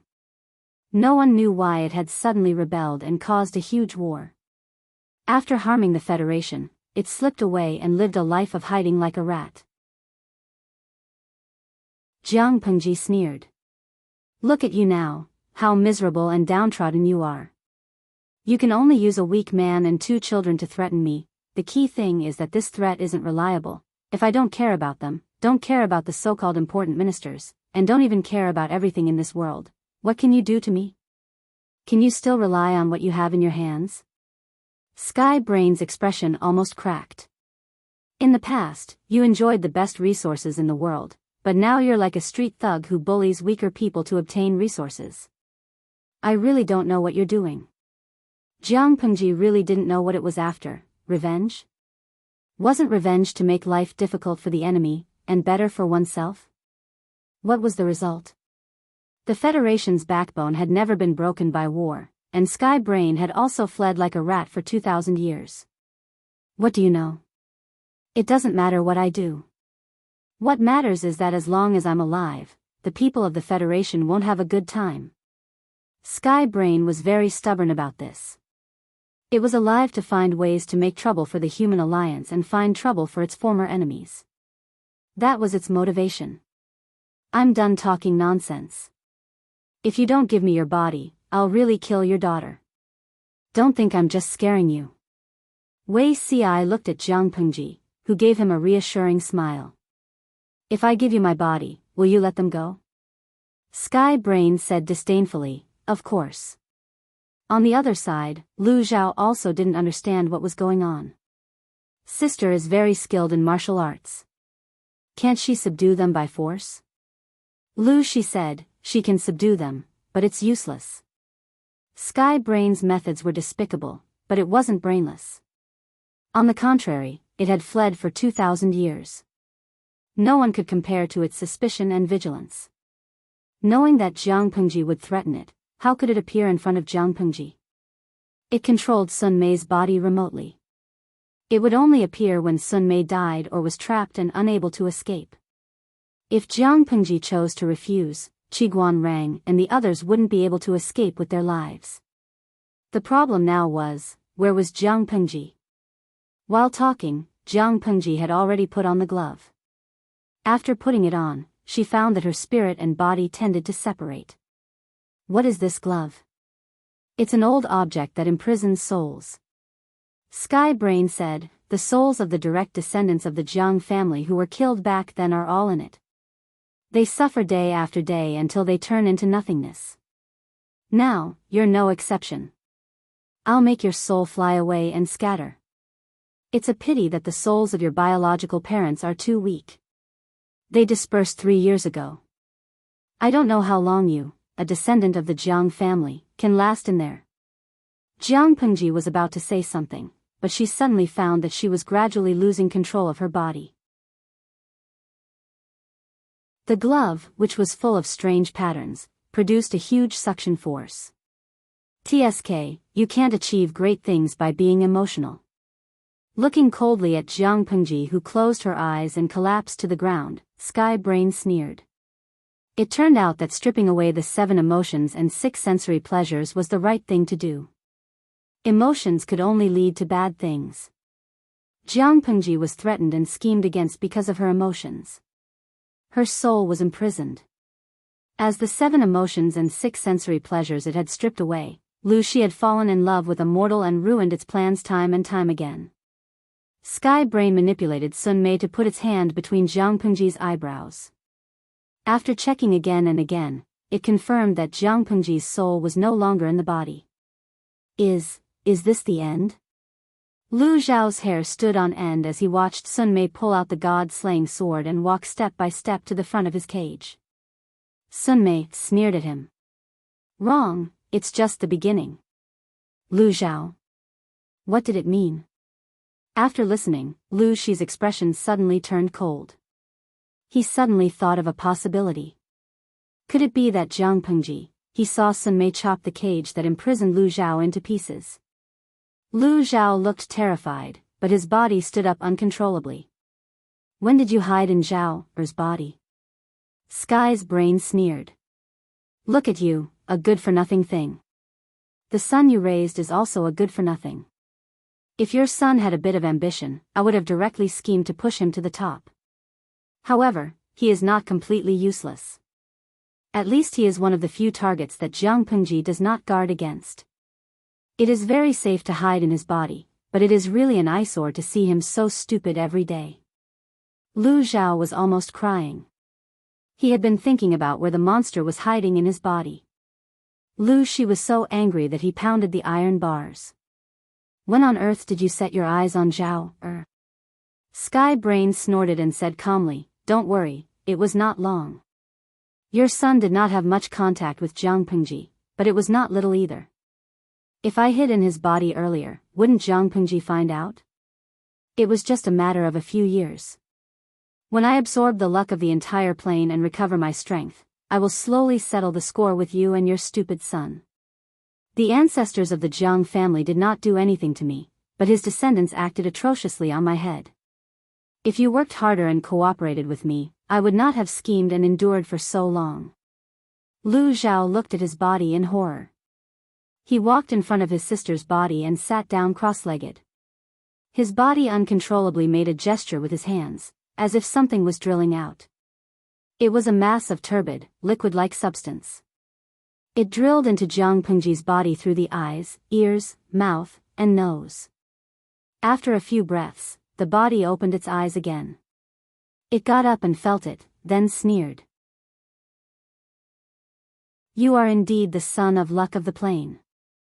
The luck is so strong that it makes people want to eat it.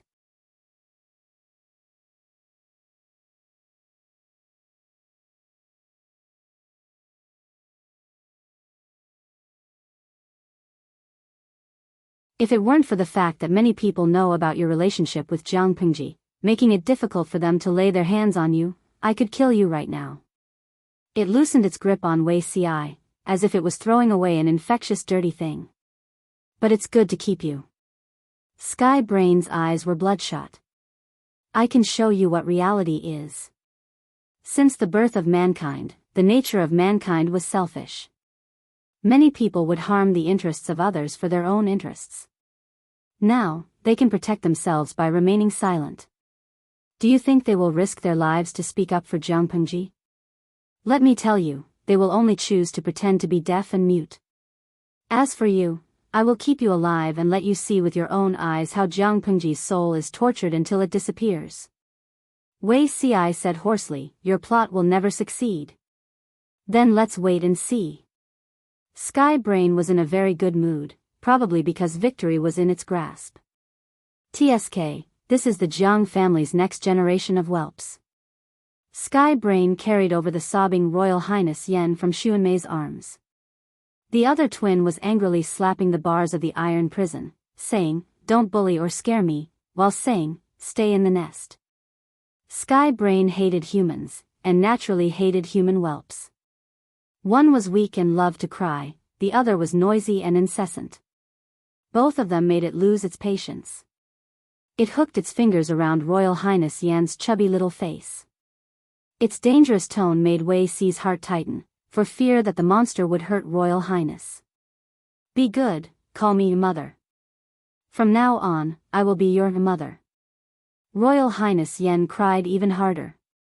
His wailing softened Wuxia's heart. Cold. The nest is cold. Go away. Royal Highness Yan cried so hard that she was out of breath. Soon, her eyes were swollen and red like a rabbit's. At first, Sky Brain had the patience to tease her, but it was soon annoyed by the child's crying. It wanted to throw her to the ground and trample on her. You really don't know what's good for you. Sky Brain threw the child into Xuanmei's arms. The latter took it with a pale face and patted Royal Highness Yan's back to comfort her. Lu Zhao saw all this and was so scared that his legs turned into noodles. It's over, it's really over. Did my sister really fail miserably? Looking at the disheveled Wuxia and his two nieces who were crying uncontrollably, Lu Zhao did not feel good at all. He was anxious and guilty. Who would have thought that the demon was hiding in his body? Maybe the demon had used Lu Zhao's body to do something bad that no one knew about. He felt tired at the thought of this possibility. Among the people present, only Lu Shi looked indifferent, as if all the noise around him had nothing to do with him. Okay, it's getting late. Let's go back. Sky Brain was ready to leave, still holding the thing that imprisoned Jianghu's soul in its hand. At that moment, Lu Shi asked it, do you really think it's over? Sky Brain sneered. Do you think Jianghu can still turn the tables? Lu Shi sighed. I think she probably didn't fail miserably, so how can she turn the tables? Sky Brain's heart skipped a beat and it suddenly asked, what do you mean? I mean, you're too stupid. An unfamiliar mature female voice came into everyone's ears. They couldn't help but look for the source of the voice. A tall, sexy, and mature red-haired woman had appeared in everyone's field of vision at some point in time. She had enchanting eyebrows and a deep face. The clothes she wore were very strange, be it the cut or the material. Even so, they could still feel the person's heroic temperament. This was a very good-looking foreign woman. Her already fair skin was set off by her red hair, making her look even more radiant. Lu Zhao's eyes almost popped out. Is she a human or a ghost? Jiang Pengji rolled her eyes in annoyance. Zhao, you're so capable that you can't even recognize your sister. The unfamiliar voice and the familiar tone scared Lu Zhao so much that his body trembled. A terrible thought came to his mind. Wei Ci looked at the somewhat familiar face and called out uncertainly, Lord? Jiang Pengji smiled. Ah, Zixiao and I have a telepathic connection. You can even recognize me like this. She teased everyone and seemed to have forgotten that Sky Brain was still present. You, Jiang Pengji asked in return, what about me? Are you surprised that I'm not locked up by you? Sky Brain looked at her incredulously. How is this possible? Jiang Pengji played with a jade pendant in her hand. To be precise, it was a yin-yang jade pendant. I never fight a battle unprepared. Since I dare to appear in front of you, it's naturally because I've made thorough preparations. Sky Brain's whole face twisted when it saw the yin-yang jade pendant. Who would have thought that Jiang Pengji's soul would instantly leave her body and hide in the jade pendant, avoiding Sky Brain's detection? So what? Sky Brain sneered and took a step back. Do you think you can catch me? Jiang Pengji couldn't help but laugh. Aren't you talking nonsense? If I'm not sure I can catch you, why would I appear now? Sky Brain's expression froze for a moment when it heard this. It tried to leave the body but was shocked to find that it couldn't be done at all. Jiang Pengji lamented, it's really not easy to make you, who's as sly as a fox but as stupid as a pig, take the bait. Sky Brain was too good at hiding and hiding. It was also very suspicious. It was really difficult to catch this slippery fellow. In order to make your real body show up, I've made a lot of preparations and plans. Jiang Pengji played with the yin-yang jade pendant, a teasing and sarcastic expression on her face. I know you're paranoid. If I don't put out a big enough bait, you won't take the bait. Lu Zhao said blankly, so, sister, everyone here is bait that you put out? Not only were there Wei Ci's two nieces, but also his pitiful younger brother. He confirmed with his eyes that she was really his sister. Jiang Pengji said, you can say that. After all, you can't catch the wolf without risking the child. Lu Zhao, QAQ. Lu Shi snorted coldly and mocked his son.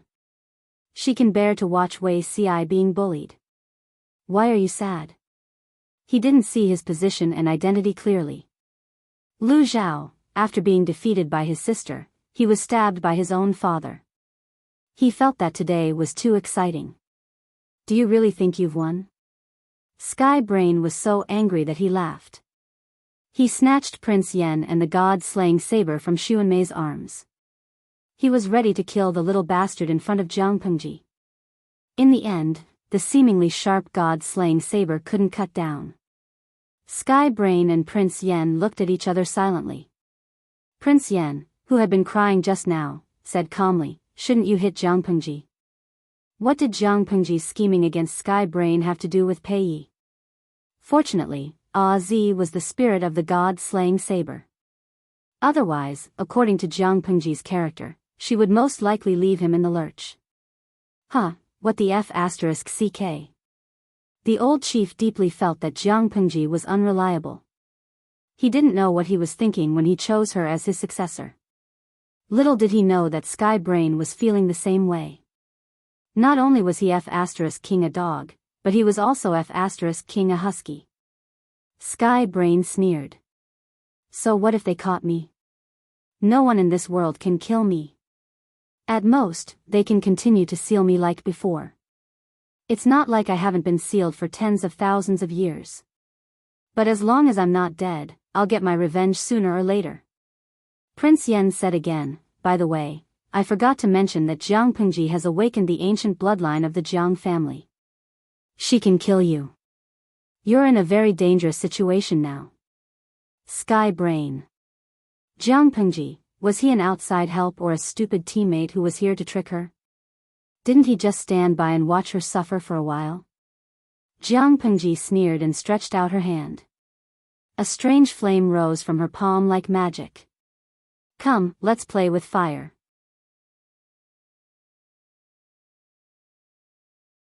Chapter 1838. He hoped that it would be useful for other immortals, people with special abilities, immortal cultivators, aliens, and non-human creatures to participate in the construction of a stable and harmonious life in the country. Work QQ Group, 7418254442 Book V Group, 8703887666 Fan Points, 5000 A Guide to Live Streaming by the Empress, Squinting Eyes Face I Really Can Live Forever. Please wait for a moment. After the content has been updated, please refresh the page to get the latest update.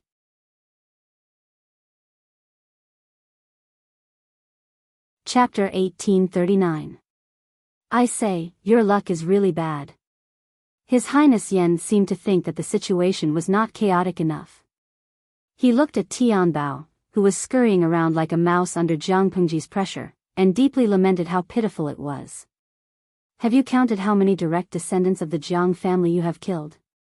Unfortunately, Jiang Pengji, the only survivor, has awakened the ancient bloodline that no one in the Jiang family has awakened for hundreds of years. This luck is 1 in a million. Heavenly Brain's luck was exceptionally bad. There were so many people present, but she was the one who was randomly grabbed. How many pieces was he going to cut himself into? Jiang Pengji had defeated every single one of them. The Sky Brain was always unlucky. Even when it took the initiative to apply for a job, the villains didn't accept it. This kind of luck was not good for being a villain, because before the main character exploded in the universe, the villain was the most powerful. Their luck and strength were second only to the main character who had the main character's aura. From this point of view, Sky Brain was not a good villain. Especially when the main character was Jiang Pengji, the difficulty was hellish.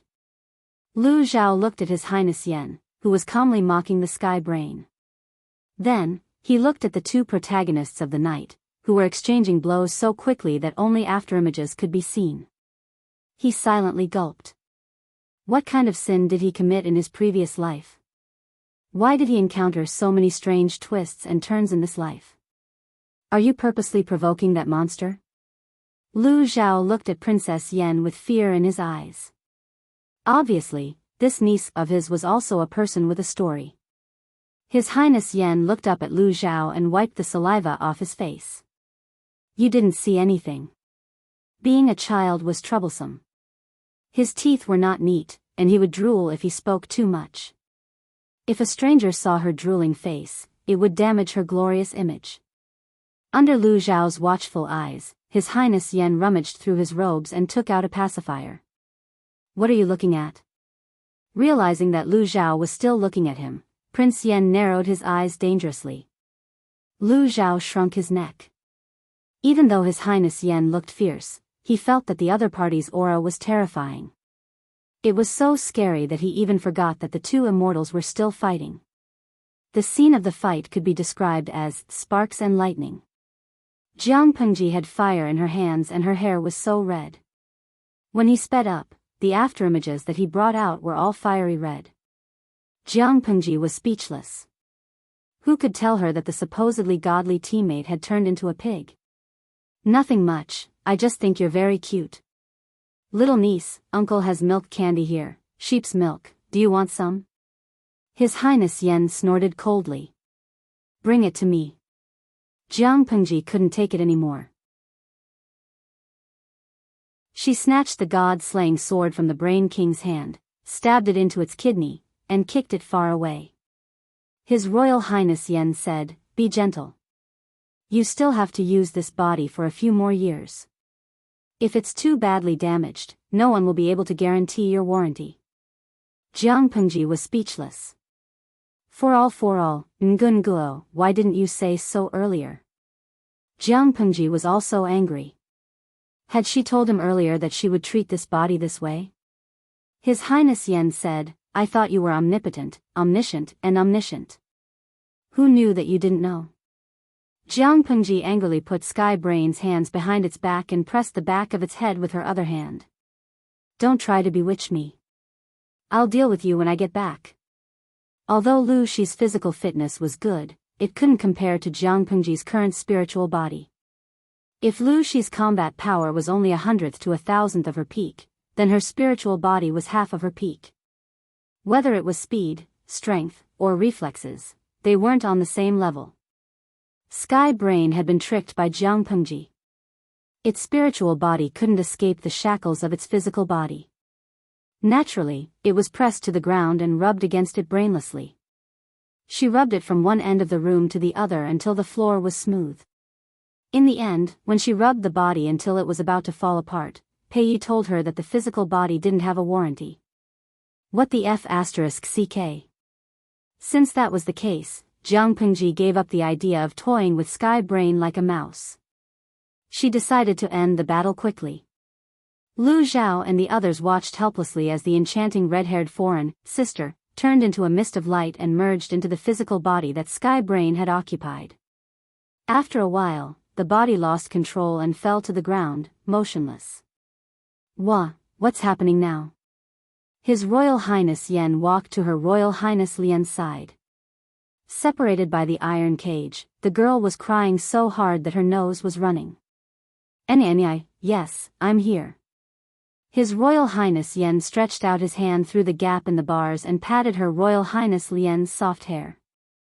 Don't cry. Her Royal Highness Lian pouted, her bright red eyes tearing up again. Even though she didn't know what it was called, it had indeed left a huge trauma in her heart. She was trapped in the iron cage while others were hurting her sister. Only after many years did she realize that it was the powerlessness of the weak. His Royal Highness Yen wiped the saliva off the pacifier and stuffed it into Her Royal Highness Lian's mouth to stop her from crying. Lu Zhao couldn't help but complain, can't you get a clean pacifier? His Royal Highness Yen said slowly, there's only one. Lu Zhao immediately said in an obsequious manner, my little niece knows how to share blessings and care for her sister at such a young age. You're the best.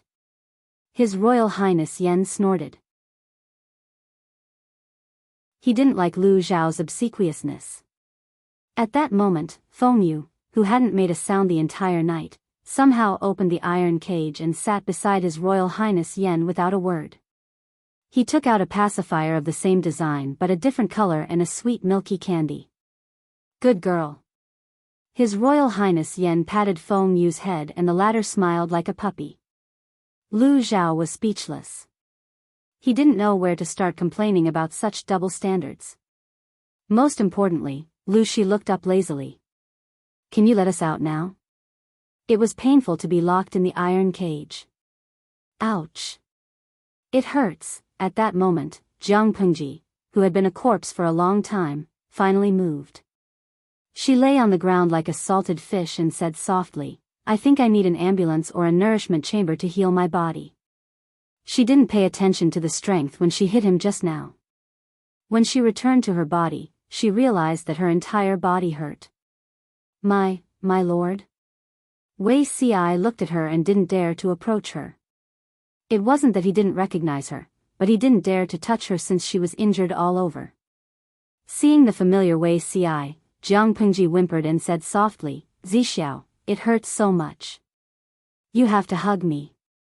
Wei Ci let out a long sigh of relief and smiled. Okay, as long as you want. His Royal Highness Yen asked, where's the brain? It was Jiang Pengji's first time being carried by Wei Ci in a princess manner. She didn't want to talk to anyone for a while. I'm back. That guy is naturally finished. As he finished speaking, a bright blue ball of light appeared in his palm. Upon closer inspection, the ball of light was actually a flowing liquid. It was the purest form of spiritual energy after the brain was burned. The ball of light seemed to be attracted by something and floated up slowly. Like flowing water, it stuck to the blade of the god-slaying saber and sank into it. At that moment, the incomplete totem patterns on the blades suddenly lit up, revealing a relatively complete appearance. It was a simple drawing of a celestial being drunk and lying on the clouds. His Royal Highness Yen stared at the drawing for a long time. Jianghu couldn't help but roll her eyes. It looks like you have a lot of secrets on you.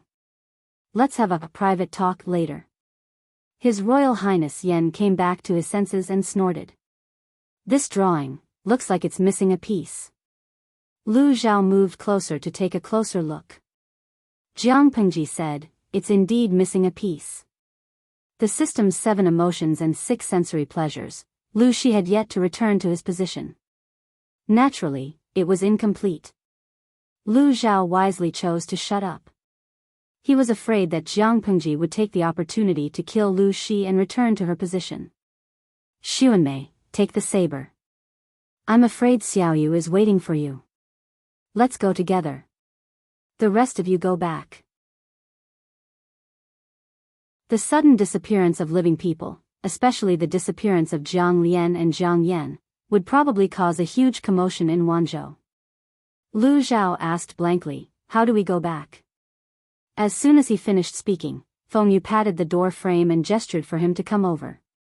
It turned out that a door had been erected in the room for some time. Outside the door was not winter, but an exquisite courtyard. Lu Zhao was speechless. As a mortal, he had fallen into a group of celestials. The pressure was really great. When Lu Shi and the others disappeared, the door disappeared as well.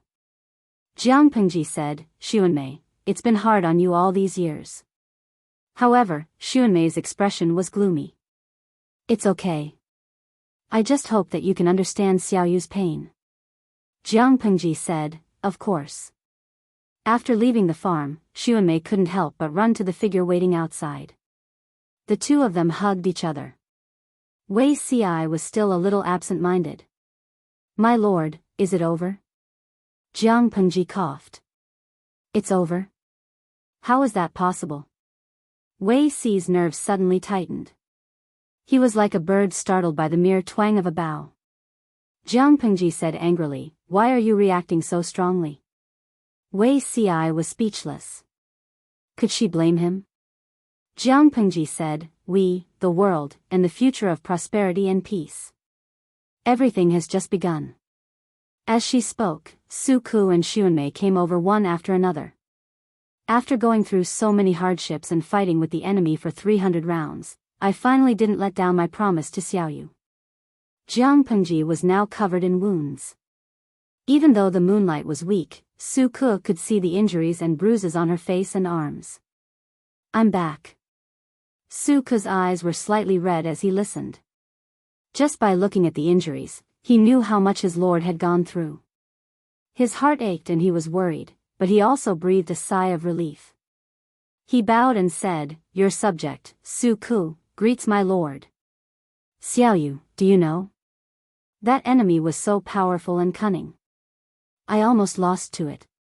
Jianghu was injured, but she was still restless. She bragged about the enemy, and she was the victor who was stronger than the enemy. Su Ku repeatedly agreed.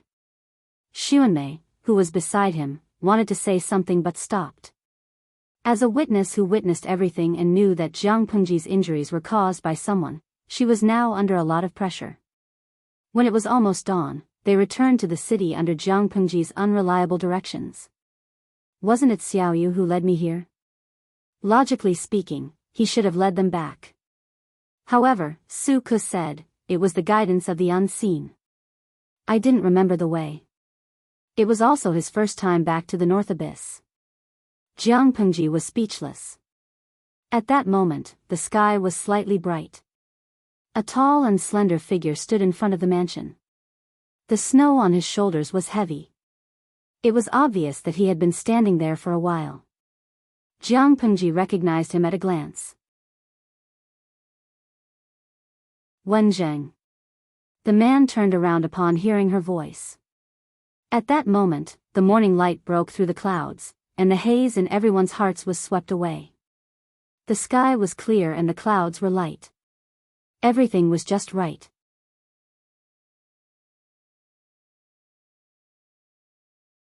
Chapter 1840. For the first time in her life, Jiang Pengji knew what it meant. Fighting was fun for a while, but it was a crematorium afterward. For 2 or 3 months she lay like a corpse in bed, and it was not until the cold of winter began to thaw and spring began to blow that she was finally allowed to walk. Her external injuries were still manageable, but the stabs from the god-slaying saber were too ruthless and difficult to heal. Even Jiang Pengji's doctor scolded the perpetrator more than once for being savage. Qiguan Rang often came to visit. His expression was solemn every time, and his right hand could not help but clutch something. Jiang Pengji said, "I know it's hard for you to bear with it. Bring me your favorite fan later." "Why did you deliberately remove it?" Qiguan Rang had no other problems except for his fan fetish. Unfortunately, Jiang Pengji was an injured patient and the room could not be exposed to the wind. He said, "I'm not used to it for a while, so I'll just bear with it. But my lord's body, you have to be more careful in the future." Jiang Pengji's entire body was covered in minor and major injuries. She was tied up like a mummy. At first, only her eyeballs and mouth could move. "The enemies are all dead. Who else can hurt me? I won't have the chance to not be careful in the future even if I want to." Qiguan Rang did not speak after hearing that. But every time he left, Jiang Pengji suspected that Qiguan Rang was going to fight someone. Wei Ci said, "Wenzheng is anxious." Jiang Pengji said, "Fortunately, he doesn't know the truth. Otherwise, it won't be easy to clean up." As a patient, Jiang Pengji looked calm and collected on the surface. She looked like an otherworldly master, but in fact, her heart was bleeding like a river. If she had known that she would have to bear all the pain by herself, why did she have to be so ruthless that night? A blunder, a blunder. Because of the habits she had developed over the years, Jiang Pengji could wake up very early. She could not move blindly due to her injuries, so she could only lie down all day to pass the time. At this time, she especially missed the live streaming room, watching the group of salted fish talk nonsense. The day passed in a flash. However, actually, it was all right. After all, they had said goodbye before leaving. It was considered an explanation to the salted fish. Jiang Pengji looked at the flying snow outside the window and thought about it. Wei Ci was serving her lunch. Seeing Jiang Pengji's nostalgic expression, he could not help but ask. "I'm reminiscing about an old friend. We've known each other for 18 years, but I won't be able to see him anymore. I didn't have a proper farewell before I left." Jiang Pengji said, "Life is like duckweed that comes and goes. If we are fated, we will be together. If we are not fated, we will part." "I understand this. It's just," Wei Ci said, "but my lord still feels melancholic." Jiang Pengji said, "Something like that. It's like something you're used to suddenly disappearing, and you feel uncomfortable all over. Wasn't Wenjing the same? Every time he comes to see me, he's afraid that the wind from his fan will freeze me, so he deliberately opens his fan outside the door, but he's not used to it. How could a habit of many years be broken after 1 or 2 sessions?" According to Wenjing, he had developed the habit of using a fan when he was 5 or 6 years old. At first, he used it to repel mosquitoes for his seriously ill mother. Later, he developed a dependence on the fan. He could not calm down or find a way to think without a fan. Jiang Pengji had been with the streaming room for 17 years and 8 months.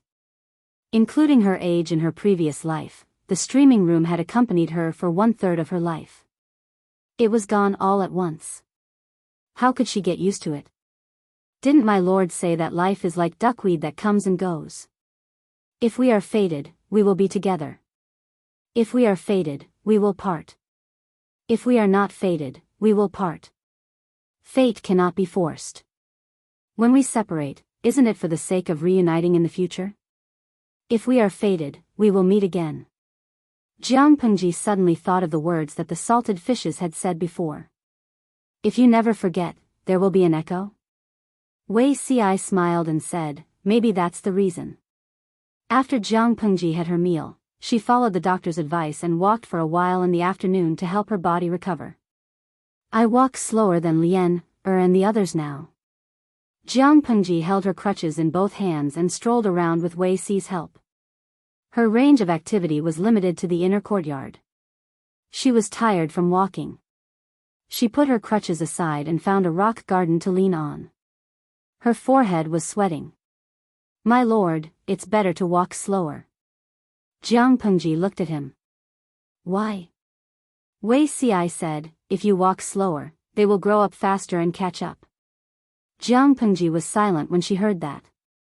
Wei Si suddenly brushed his hand across her temple. There was a strand of white hair that was very thin but very eye-catching. The stronger one was, the more power they held, the more they were afraid of growing old. The emperors who had once unified the country and left behind countless romantic and beautiful names were all like this. It seemed that emperors throughout the ages could not escape this fate.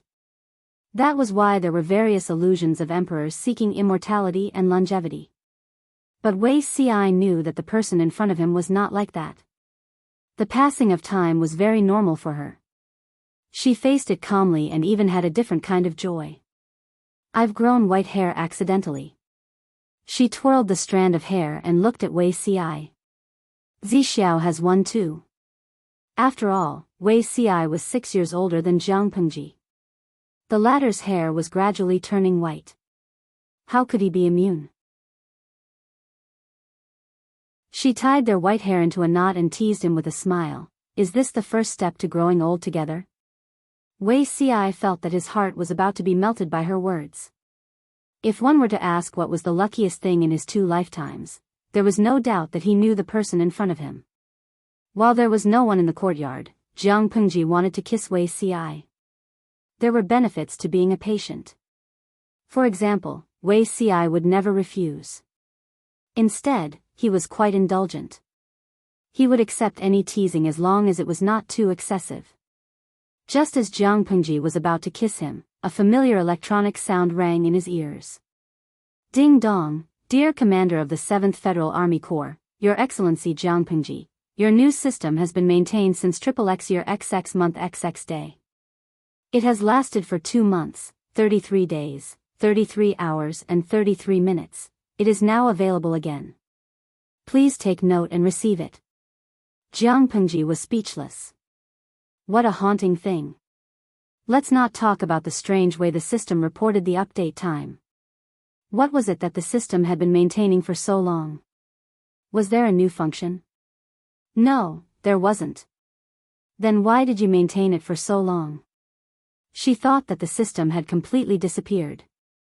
Nannies have holidays. 17 years and 8 months plus 23 days. What's wrong with maintaining it for 2 months without rest? Jiang Pengji was speechless. That's not right. His tone was not quite right. Could it be that the sky's brain hadn't died yet? No, it has. I only received its information. That's why I know all this. The previous sky's brain lived for too long. It stored too much rubbish information. I spent a long time to clean it up. The maintenance time is a little long. Jiang Pengji was silent for 2 seconds. She guessed the identity of this guy. Feng Yu? Or, the son of the old chief, the spiritual body in Jiang Pengji's god-slaying sword? These identities are mine. You can call me whatever you want, Your Excellency Jiang Pengji. Speaking of which, my continuation still depends on your hard work. Jiang Pengji sneered. She had expected it when the god-slaying sword absorbed the 2 system slices. The mysterious person probably didn't hand the god-slaying saber to her to help Jiang Pengji kill the sky's brain, because at that time, she had already shown signs of awakening her ancient bloodline. His real intention should be for this person. She was slightly displeased, but she could accept it. How can you guarantee that you won't become the second sky's brain to cause trouble? The sky's brain doesn't have rules and constraints, but I do. Old chief? You can call her that if you like. I'm curious about the relationship between the two of you. This is another story. It's a long story. Your Excellency is busy every day. I'm afraid you won't like to hear it. Jiang Pengji could tell that the newly appointed system was not someone to be trifled with. However, if it caused trouble, the person to clean up the mess would be the old chief, not her. Jiang Pengji couldn't be bothered to worry. Can I start the live stream now? Yes. After saying that, it muttered something. The back end has received billions of complaints. It's too late to delete the rubbish. Jiang Pengji was speechless. Did she have reason to suspect that if it hadn't received too many complaints about rubbish information, it would still be able to continue maintaining it? Looking at the familiar interface, Jiang Pengji thought about how she should greet her old friend again. In the end, she started the live stream. There were no loud cheers as she expected. Looking at the empty screen, she, who was used to all kinds of dirty talk, was not used to it. After about 5 minutes, the live stream room gradually gained viewers. The bullet screen became exclamation marks. Tudu Feichio, streamer, did you come back to life? Canteen Daffin Auntie, streamer, did you come back to life? Oatmeal Nanshui, oh my god, did the missing streamer come back to life? Sans Hisong Shuningsher, amazing. The locked coffin was pried open by the streamer. Saishang Jiang Nan Fengguang Hao, oh my god, I'm going to tell my parents that the missing streamer came back to life. Jiang Pengji was speechless. She didn't know that on the first day the live stream room disappeared, Weibo was paralyzed. The platform's programmers worked overtime and couldn't save the situation. The next day, Weibo was flooded by the news of the live stream room's disappearance. Many fans cursed and turned to anti-fans. They had to. They had been following the TV series for 17 years and 8 months. It was finally going to usher in the long-awaited finale, but at the last minute, they said it was a eunuch. If they had known it was a eunuch, they would have said it earlier. The foreplay was done. Why couldn't they say it at the critical moment? The fans who cared about Jiang Pengji and the angry anti-fans fought on Weibo for 3 days and 3 nights. The trending topics took turns dominating the list. The other celebrities who wanted to buy trending topics were miserable. A lot of money was spent, but they couldn't even find a trace. Such a chaotic battle lasted for 7 days. The netizens felt that they could fight for another 800 rounds. The programmers who woke up in the ICU with their livers complained on Weibo, begging them to stop fighting and give them a way out. After 7 days, the popularity of the matter gradually died down. On the 8th day the live stream room disappeared, there were still people who thought it would come back. Now that more than 2 months had passed, many familiar fans looked at the saved video from that year in a daze. Did this magical live stream room really exist? When they all desperately accepted reality, the live stream room sent a push notification to the fans who followed it. They were stunned. When they came back to their senses and wanted to rush into the live stream room to demand an explanation, 5 million people were already smiley face angle _. It was okay if the live stream room was full. They still had Weibo. Therefore, the programmers who had just been discharged from the hospital saw the backstage collapse again. They took a deep drag on their cigarette. Damn it, resign.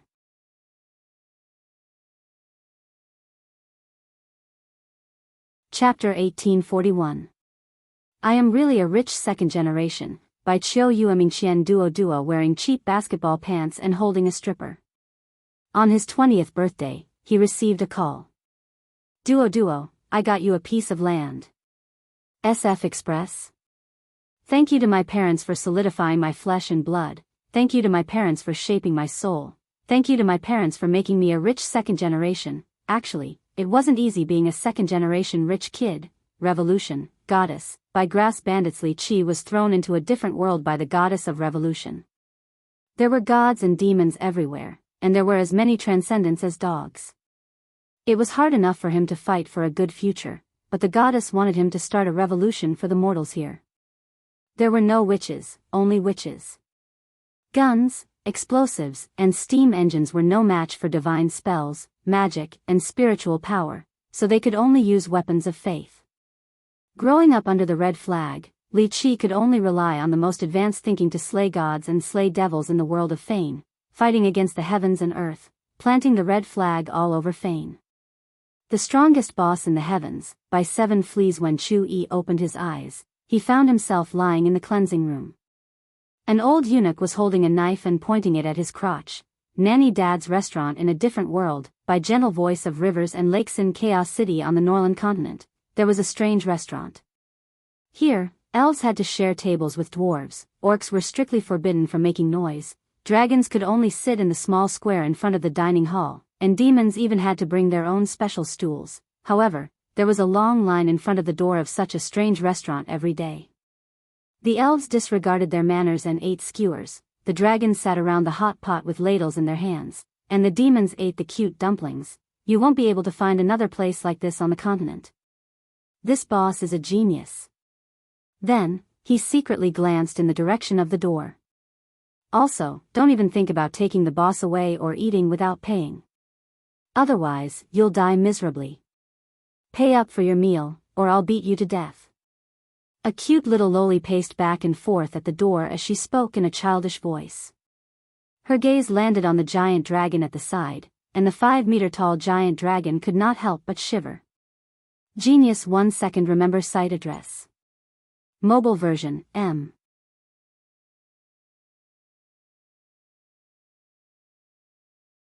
Chapter 1842.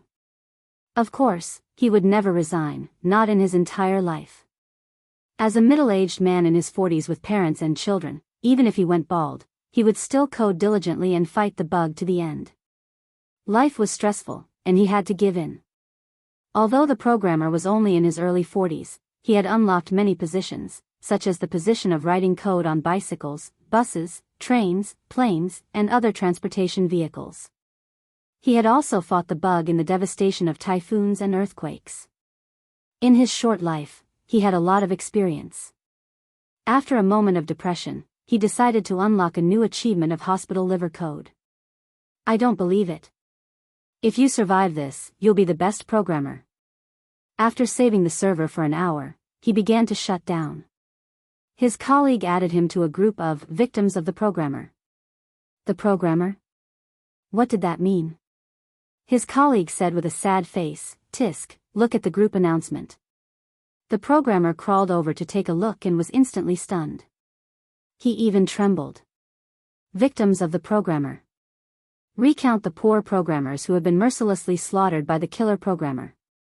He opened the group announcement and looked at the number of people in the group. He could not help but clutch his wounded little heart. This was a group of 2,000 people. Currently, there were 1,995 online _ smiley face angle _ his colleague sighed. This group was also added by a retired senior. The group is full of victims. Some are still struggling in their positions, some have already left to work in other industries. This is still the situation on our side. I heard from my colleagues in the other side of the streaming room that their situation is tragic. Sigh, the profession of the programmer is very good, but unfortunately, he encountered the killer programmer. He was born at the wrong time. QAQ. He died with his eyes wide open. QAQ. This was only the 6 groups on Penguin. There were 1, 2, 3, 4, 5, and a few other WeChat programmers. He should not have jumped to Weibo back then. His colleague said again, I have an ominous premonition. Maybe the great emperor wants to rush his performance and kill a few more programmers as a sacrifice to the heavens. After sending this message, he sent an emoji of a bald man smoking. The programmer almost cried. The new year is over. Why is the great Emperor Jiang rushing his performance out of boredom? His colleague said, maybe he wants to make up for the 3 months of performance he missed. The programmer, was this a joke? During the period when Jiang Pengji's streaming room disappeared, the frequency of network server crashes and the impact of traffic was more terrifying than the previous year. With such an impressive record, did she still need to make up for it after she returned? Looking at the size and mockery in the group, Coder Monkey wiped his face. I think I can still save. Jiang Pengji didn't have the slightest idea that she had inadvertently caused another programmer to cast a permanent shadow on his career. Right now, she was like a pitiful student being questioned by 5 million teachers, parents.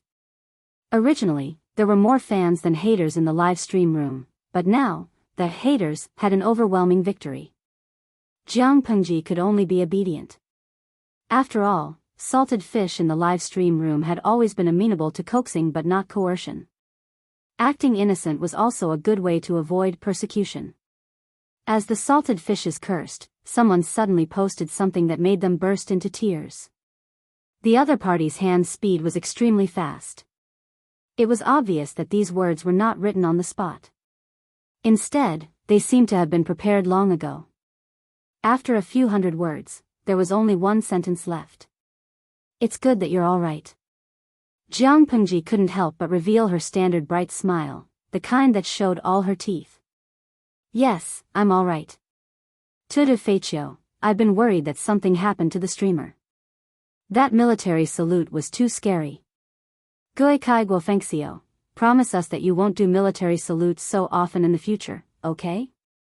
Jiang Pengji's military salute at that time was the worry and anxiety that they would have to repay in the future. Jiang Pengji said helplessly, at that time, I was worried that I wouldn't be able to come back. Even if I came back, the possibility of the live stream room existing was not high. It's just that I don't know how to explain it to you. Look, I've been recuperating for 3 months, and I still can't walk normally. How pitiful, I almost died. When I was on the brink of death, all I thought about was you guys. It's you guys, the cute and amiable little angels, who gave me the strength to climb over the line between life and death. I love you guys, really, more true than pearls. Even though he knew that Jiang Pengji was talking nonsense, the sentimental salted fish was still fooled and cried loudly. Just as Jiang Pengji said, she was still so weak after recuperating for 3 months. It was obvious how dangerous it was when she was injured. The salted fish were soft-hearted, not to mention that Jiang Pengji was someone they had watched grow up with, or rather, someone who had grown up with them. At that moment, a salted fish couldn't help but ridicule. Gurengui Guren Gue after a rain, I bet that the little angels you mentioned definitely don't include creatures like the coder ape. In an instant, the bullet screen became a hot topic, and it even became a trending topic. Shinla Zaya Kukai, ha ha ha, I'm dying of laughter. You can't get over the coder ape joke, can you? Shuaxia, how can it be so easy? After all, the 3 treasures of the live stream room are the streamer, the salted fish, and the coder ape _ smiley face angle _ Jiang Pengji expressed that she didn't know anything. Innocent, pitiful, and weak JPG, of course, there was no lack of fans who thought that the streamer was invincible. They didn't believe Jiang Pengji's words. The streamer was such a powerful person, how could she be easily beaten to the point of hovering between life and death? When Wei Ci came over and carefully accompanied her on a walk with her walking stick, this wave of salted fish was also sad. They had only been away for 3 months, and their daughter had been violently beaten up. Sad, relying on the clever manipulation of acting pitiful, Jiang Pengji successfully made the fans who had previously turned from fans to fans and continued to spout nonsense. Jiang Pengji expressed that it was very good. Her daily source of happiness had returned. Although she was seriously injured, Jiang Pengji was in good health and recovered quickly. When the coldness of the North Abyss completely dissipated and the people changed into spring clothes, Jiang Pengji also got rid of her walking stick and returned to her lively state. Based on this state, we'll be back to Dongqing soon. Qiguan Rang's hand that was holding the pen paused. He looked up and said coldly, back to what Dongqing? Jiang Pengji? Su Ke came in carrying a tall stack of documents that blocked his view. He was panting after putting them down. He was already so old, but he still had to work overtime until he was bald. It was really hard on him. My lord, you have now unified the 5 countries in the world. The 5 countries are all gone. It's time to choose a good time and a good new name. Dongqing, Nansheng, Beiyuan, Xichang, and Zhongzhou had to be called. Those who did not know would think that the world was still in chaos. From the emperor to Shun and Yu, they all had the same surname but different names. There were only a few who unified the world. My lord's virtue is no less than that of the wise emperors of the Ming dynasty. The first important thing for those who established a country in the past dynasties was to establish a name. Establishing a new name meant changing dynasties and completely drawing a clear line with the old era. This was a matter of great historical significance. This matter was very important. Jiang Pengji said, "Do we still have to choose?" "Of course it's Jiang." Su Ke was stunned. "Choose the surname as the name of the country?" "My lord, are you sure you want to be so casual?" At the very least, it would give those talented ministers a chance to show off their knowledge. Qi Guanrang also felt that it was inappropriate. His lord could secretly insert Jiang as a backup name, but she should not be so obviously narcissistic. Jiang Pengji asked them in return, "Isn't Jiang good?" Su Ke said, "The surname bestowed by the heavens is naturally good. It also means to be protected by the heavens, but, in order to prevent people from criticizing his lord for being narcissistic, the matter of the name of the country still had to be done in secret." Jiang Pengji said, "How were the names of the countries chosen in the past?" Choosing a country's name was a very serious matter.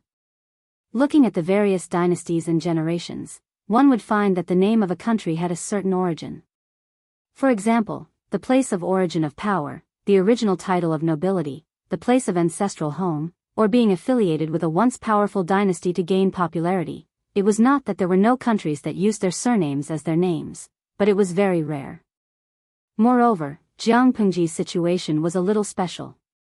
If she decided to use Jiang as the name of the country, she would be criticized for not being reserved. Smiley face angle, even though his lord had always regarded narcissism as a virtue. Then we'll decide it secretly. After listening to Su Ke's long speech, Jiang Pengji said, "I'll listen to the opinions of the ministers." Su Ke was speechless. Didn't my lord think that the first half of the sentence was very contradictory? If it was up to the ministers to decide, they would definitely avoid using the country's surname, but my lord wanted to decide it internally. Qi Guanrang said, "We'll discuss it when we get to the capital." Jiang Pengji seemed to have drunk too much and asked in a daze, "What the hell is the capital?" Su Ke reminded her, "Before my lord went to Beiyuan, didn't you set the capital of Pingfengdu in Xuanzhou, Zhongzhou?" Of course, Pingfengdu had been forced to change its name. Jiang Pengji then remembered this matter. "However, why do we have to go there?" Su Ke and Qi Guanrang were speechless.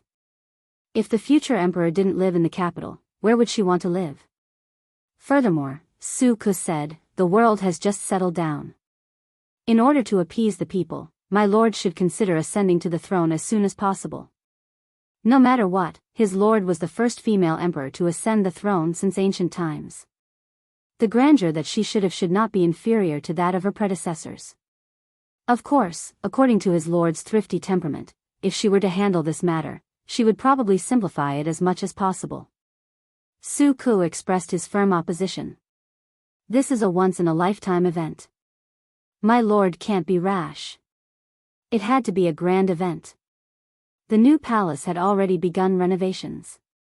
Fortunately, Pingfengdu was once a prosperous ancient capital. All kinds of facilities were considered complete. It was not too late to choose a place to modify into a palace. There were also people to handle the various etiquette details. What Jiang Pengji had to do was to memorize the various procedures on the day of ascending to the throne. Of course, there was also the dragon robe.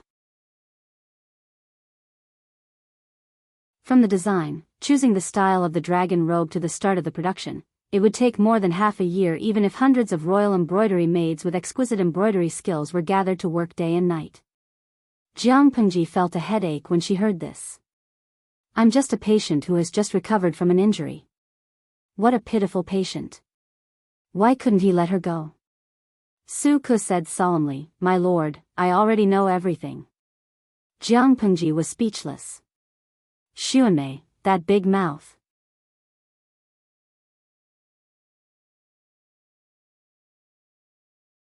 Chapter 1843. Be brave enough to admit your mistakes and never repent. These 8 words were probably referring to Jiang Pengji herself. Just a few days ago, he had promised her nicely, but a few days later, he went back on his word. Every time he looked for her, he would have to run errands for her. Su Ku and the others couldn't help but have a rebellious thought. Their lord's injury wouldn't recover so quickly. Smiley face angle, seriously. The lord who had recovered her vigor was like a monkey. She jumped up and down and could not be found at all. There were many things that no one could handle except for Jiang Pengji. This was limited to matters related to the ascension to the throne. Jiang Pengji was particularly impatient with these empty rituals. She did not like them. Qiguan Rang and the others had no choice but to pass this heavy responsibility to Wei Ci. No matter where Wei Ci was waiting for the Lord, he must let her settle the matter so that the day of the ascension to the throne hall would not be delayed. Wei Ci, Jiang Pengji couldn't help but slap the table and laugh maniacally. Wen Zheng and the rest have also learned bad things. They're driving so fast that they can fly. After being together for so many years, Wei Ci could now understand some of the weird things that Jiang Pengji said. He could not help but blush. What do you mean, my lord? Jiang Pengji hooked her arms around his neck and breathed lightly into his ear. She said ambiguously, what if Zixiao is blocking someone in between the sheets? Wei Ci, nonsense. Wen Zheng and the others were all decent people. How could they be like their lord, who would speak dirty words at the drop of a hat and say such shameful and vulgar things? However, since Zixiao took the initiative to deliver himself to me, I won't stand on ceremony and will kindly accept it. Jiang Pengji's arms slithered into his clothes like a snake. The skin under her palms was warm and firm. She could feel his heartbeat through his skin. Every minute of the night is worth 1,000 gold. Wei Ci raised his hand and grabbed Jiang Pengji's hand, which was randomly lighting the fire. His posture was that of Lu Xiaohui and he did not move. I don't care. My lord has already made her choice. We'll talk about other things after we're done with our business. In any case, it was an important task entrusted by Qiguan Rang and the others. Wei Ci could not let Jiang Pengji fool him. Jiang Pengji was speechless. How long had it been since she had eaten meat? Wei Ci had to say something that spoiled the mood at this time. She had to hand it to him. My color is not as good as these drawings. Jiang Pengji twirled the few drawings between her fingers. They were all ideas about the newly made dragon robes for women. If Jiang Pengji was a man, she could make some modifications based on the predecessor's style, but she was a woman. She couldn't follow the old pattern. After all, she was the first female monarch in history. Every detail had to be unique. For this reason, Master Yuanjing and a few other knowledgeable scholars gathered together to look for documents and materials. They tried to change the dragon robe into one that was most suitable for her. It took a lot of effort to submit 8 sets of blueprints. Almost all of them could be used, but it still depended on Jiang Pengji's personal preferences. After she made up her mind, this dragon robe would also serve as a template for future emperors. It was of great significance. However, Jiang Pengji had an unusual sense of beauty. It would be fine if she just randomly chose one, but the key was that someone beside her had to tell her the meaning of every detail of every drawing and every detail of the dragon robe. They had to ask her if it was okay and if she wanted to change it to something else. Jiang Pengji's eyes were filled with mosquito-repellent incense when she heard the last part. After hiding for a few days, he finally could not resist Wei Ci's temptation and walked right into the trap. Zixiao had also learned bad things. Wei Ci said, my lord's color is naturally unparalleled in the world, but I thought that my lord's appearance in the dragon robe would make heaven and earth pale in comparison. Jiang Pengji was silent for a moment. She could not help but put her long legs on his shoulders and said with a smile, I didn't expect that the thick-browed, big-eyed, and righteous Zixiao would have such an unknown hobby. You also like to role-play. You want me to wear the dragon robe and have sex with you? Wei Ci was speechless. The older people got, the more they knew how to restrain themselves. However, the older his lord got, the more she did not know what the word shame meant. He said it so casually, but he felt that he was too shy. How can I not agree to Zixiao's request? The drawing of the dragon robe that was presented was not fancy. It looked simple, but it could not hide its calmness and grandeur. It was also a 12-chapter royal robe and 12-chapter royal robe, but the style was somewhat different from what people knew. It was more inclined towards a woman's figure. Among them, the 12-chapter royal robe was made of copper and the robe was made of silk. It was black on the outside and vermilion on the inside. The front and back of the robe were 1 foot wide and 2 feet and 4 inches long. There were 12 robes at the front and back, and they were pierced with colorful jade beads. The colors were red, white, green, yellow, and black. The content was supported by literature. As for the 12-chapter royal robe, there were 8 robes drawn on the robe. The sun, moon, and dragon were on the shoulders, the stars, mountains, and rivers were on the back, and the fire, insects, and zhong-yi were on the sleeves. The 4 chapters of the robe were Zhaozao, Mi, Yi, and Fu. The middle sheet was made of plain muslin, and the color of the robe matched with the robe. In addition to the overall style, there were also jade accessories that dazzled Jiang Pengji. Even the readers would find it difficult to understand. She also didn't know how those great scholars had the time to go through so much trouble for so long, and even came up with several versions. It was said that there were several versions, but in fact, the positions of the patterns on the 12-chapter royal robe were different. She did not know whether it was fate or aesthetics, but the dragon robe that Jiang Pengji chose was the same as in her previous life. Jiang Pengji was speechless. Yes, didn't Wei Ci know what the future dragon robe would look like? Why did he not let him decide? Why did he have to make her go through all this trouble?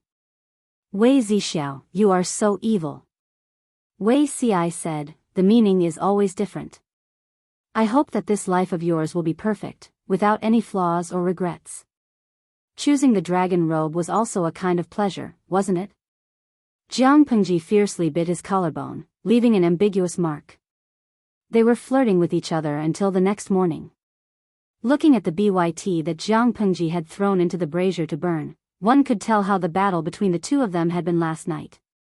Before ascending to the throne, Jiang Pengji had announced to the world that she would name the new country, Jiang, and change the era name, which was equivalent to declaring herself an emperor. She was an actual emperor, but she had yet to put her seal on it in name. Since she had yet to embark on the path of enlightenment, she could not be considered to have truly ascended to the throne. The officials still used the old way of addressing her. The palace was renovated 2 years in advance. After Jiang Pengji arrived in Pingfengdu, which was the future imperial capital, she moved into the palace that had just been renovated halfway and began to gradually formalize the team. For example, she abolished the official titles that had been used in the troubled times and the 5 countries. She further clarified the jurisdiction and responsibilities of each official. At the same time, she would confer titles to the officials, reward them, promote them, and punish them. The overall system leaned towards the 3 provinces and 6 ministries that Salted Fish in the streaming room was familiar with. However, the 3 provinces and 6 ministries were still very different from the 3 provinces and 6 ministries system that they knew. The most obvious point was that Jiang Pengji's control of power was more centralized, reducing the room for the aristocrats to intervene. The world had just been established, and the military power was in her hands. Even if someone used the example of the predecessors to mock Jiang Pengji, she could not be bothered to care. The so-called being faithful and righteous, honoring virtue for merit, and ruling the world, was just the world in people's imagination. With the current level of science and culture, it was impossible to achieve such a situation. As long as people had selfish motives, they would always think of ways to fight for benefits and favorable conditions for themselves. It was not that there were no truly selfless officials who ruled the world, but they were as rare as phoenix feathers and unicorn horns. It was impossible for all the civil and military officials in the court to be like that. If he allowed Jiang Pengji to delegate all her power to others, she would be killed in a few months' time. Time flew, and in the blink of an eye, it was early autumn. At the same time, the scheduled auspicious day of ascending to the throne was approaching. Not only did Jiang Pengji have to busy herself with government affairs, marking memorials from all over the country, and caring about the people's livelihood, but she also had to learn the etiquette on the day of ascending to the throne. I'm not the emperor, who am I showing the etiquette to? As a teacher, Wei Ci gave Jiang Pengji special lessons in private. Seeing her like a dehydrated salted fish, he could not help but feel sorry for her, but he was helpless. The only thing he could do was to look at his lord anxiously until her heart softened. Jiang Pengji was speechless. The older Wei Ci got, the better he was at making use of his advantages. He knew that she could not harden her heart to him. I'm really scared of you. Kiss me, and I'll continue learning. Wei Ci said, Your Majesty should address yourself as I. Jiang Pengji said, But you're my wife. You're unrestrained in front of my wife. So what if you address yourself as I? Besides, it was not like the emperor could keep saying, I, all the time. Wei Ci sighed, but he was also helpless. The two young princes were always lonely all day long. On the contrary, His Majesty was not very interested in addressing himself as I. Jiang Pengji could not help but roll her eyes. Lian learned bad things from Yan. She still calls herself lonely at such an old age. If she's lonely, then what am I? His parents were not dead, so what was lonely about lonely? Wei Ci said, But I want to hear Your Majesty address me as I. Jiang Pengji was speechless. She realized that Wei Ci not only had a fetish for role-playing, but he was also a little bit of a masochist. He would only feel comfortable when he was bullied and oppressed. However, what could she do? She had to spoil her own little princess. My greatest regret is that I can't give you a legitimate identity. Jiang Pengji pretended to be serious as she held his hand. This was not only her regret, it was probably also Wei Ci's regret in his previous life. However, Wei Ci said with relief, It's the fortune of 3 lifetimes to watch the mountains and rivers together with Your Majesty. I have no regrets. The identity that he was obsessed with in his previous life was worthless now. He had already seen through it.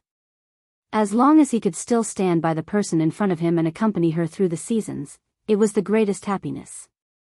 Whether it was a coincidence or not, on the day that Jiang Pengji ascended to the throne, the streaming room happened to have a new episode of Dreaming of 1,000 Years. Congratulations to the audience Idle Fish Reader for drawing the quota for the XXX episode of Dreaming of 1,000 Years. When the new emperor set off, he was in a trance. The scene suddenly changed from his home to a spacious outdoor space. He did not notice that the bullet screen in the streaming room was exploding. Tudu Feiqiu, oh my god.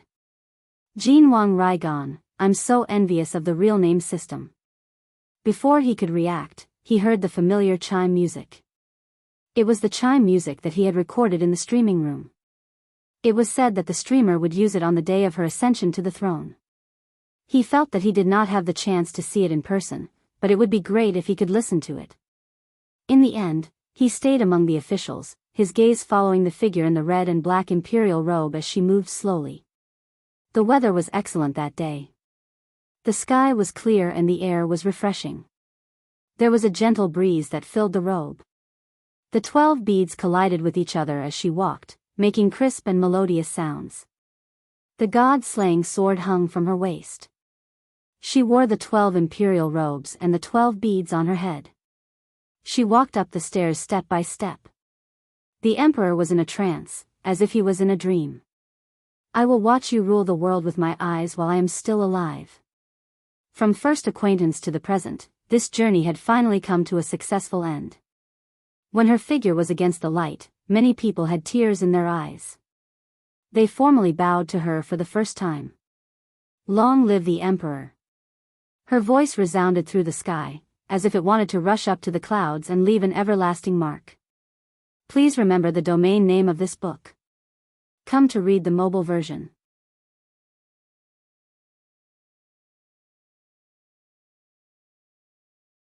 Chapter 1844. It was midsummer and cicadas were chirping outside the courtyard.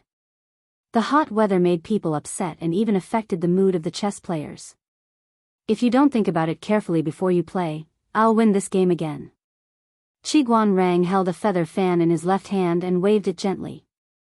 Every feather was white and clean. The handle of the fan was made of flawless white jade. The pendant of the fan was a beautiful lotus flower. The long tassels hung down and piled up on his knees. From afar, it looked like a thick cloud that was about to disperse. He sat on a mat with a complicated chess game in front of him. The person sitting opposite him was Fengzhen. There were rumors in the court that Qiguanrang and Fengzhen didn't get along. In reality, other than their conflicting political views, they had a good personal relationship. For example, right now, the two of them could play chess together in the middle of summer. There was a plate of golden melon seeds on Qiguanrang's left. Fengzhen also had a plate, but there weren't as many as he had. Fengzhen looked at the losing game and hesitated. After thinking for a long time, he threw the flag back into the box and mumbled, "I lost, I lost." He didn't just lose this game, he also lost a few golden melon seeds _ smiley face angle, _ your heart isn't calm. Qiguanrang won another game, but there wasn't any joy in his expression. Fengzhen tidied up the chessboard out of boredom. He didn't care about how many golden melon seeds he'd lost to the guy in front of him. How can I calm down? The summer is hot and dry, but the court is chaotic. His Majesty has been sick for 3 days in a row. Fengzhen, who was usually fearless, was a little scared now. He had followed His Majesty for many years and His Majesty had always been a model worker. He fought bravely and worked hard. Occasionally, he would slack off, but it didn't matter. 365 days a year, he never rested for a single day. He was always making trouble for the court officials. No one in the court dared to slack off, but now he had been sick for 3 days in a row. Every day, Fengzhen had the energy to leave early after finishing his work. Today, he still had the time to play chess with Qiguanrang. He was so bored he doubted his life. Qiguanrang's expression was calm, his deep eyes as quiet as a deep pool. It made people want to calm down. Everyone has 3 disasters and 9 difficulties. It's common to be sick and miss court. It's just a 3-day court. Fengzhen couldn't help but roll his eyes. What did he mean by, just a 3-day court? I'm worried about His Majesty, Qiguanrang sneered. What are you worried about? His Majesty did not delay government affairs. Fengzhen said, I'm worried that His Majesty wants to protect CI with all his might. At this time, 5 days had passed since the meteorite incident that the two of them had planned. Her Majesty had claimed illness and called off the court 3 days ago. However, she had taken many actions in private. It was obvious that she wanted to exert pressure on them and continue to protect Wei Ci. Even though Fengzhen and Wei Ci were childhood friends, having a good personal relationship did not mean that they shared the same political standpoint. Wei Ci was dragged into the circle of aristocrats led by the Wei family, and those aristocrats were ambitious. From this point of view, Fengzhen and Wei Ci were on opposing sides. No matter how good their personal relationship was, when it came to political affairs, they still had to fight to the death. At most, on the anniversary of Wei Ci's death next year, Fengzhen would offer him a few more sticks of incense and pour him a few more cups of wine. If he allowed the landowning households to seize power, he didn't know what would happen to the world that had just begun to take a turn for the better. Fengzhen had no choice but to do so. Coincidentally, Qiguanrang was also making a move, so Fengzhen joined forces with Qiguanrang.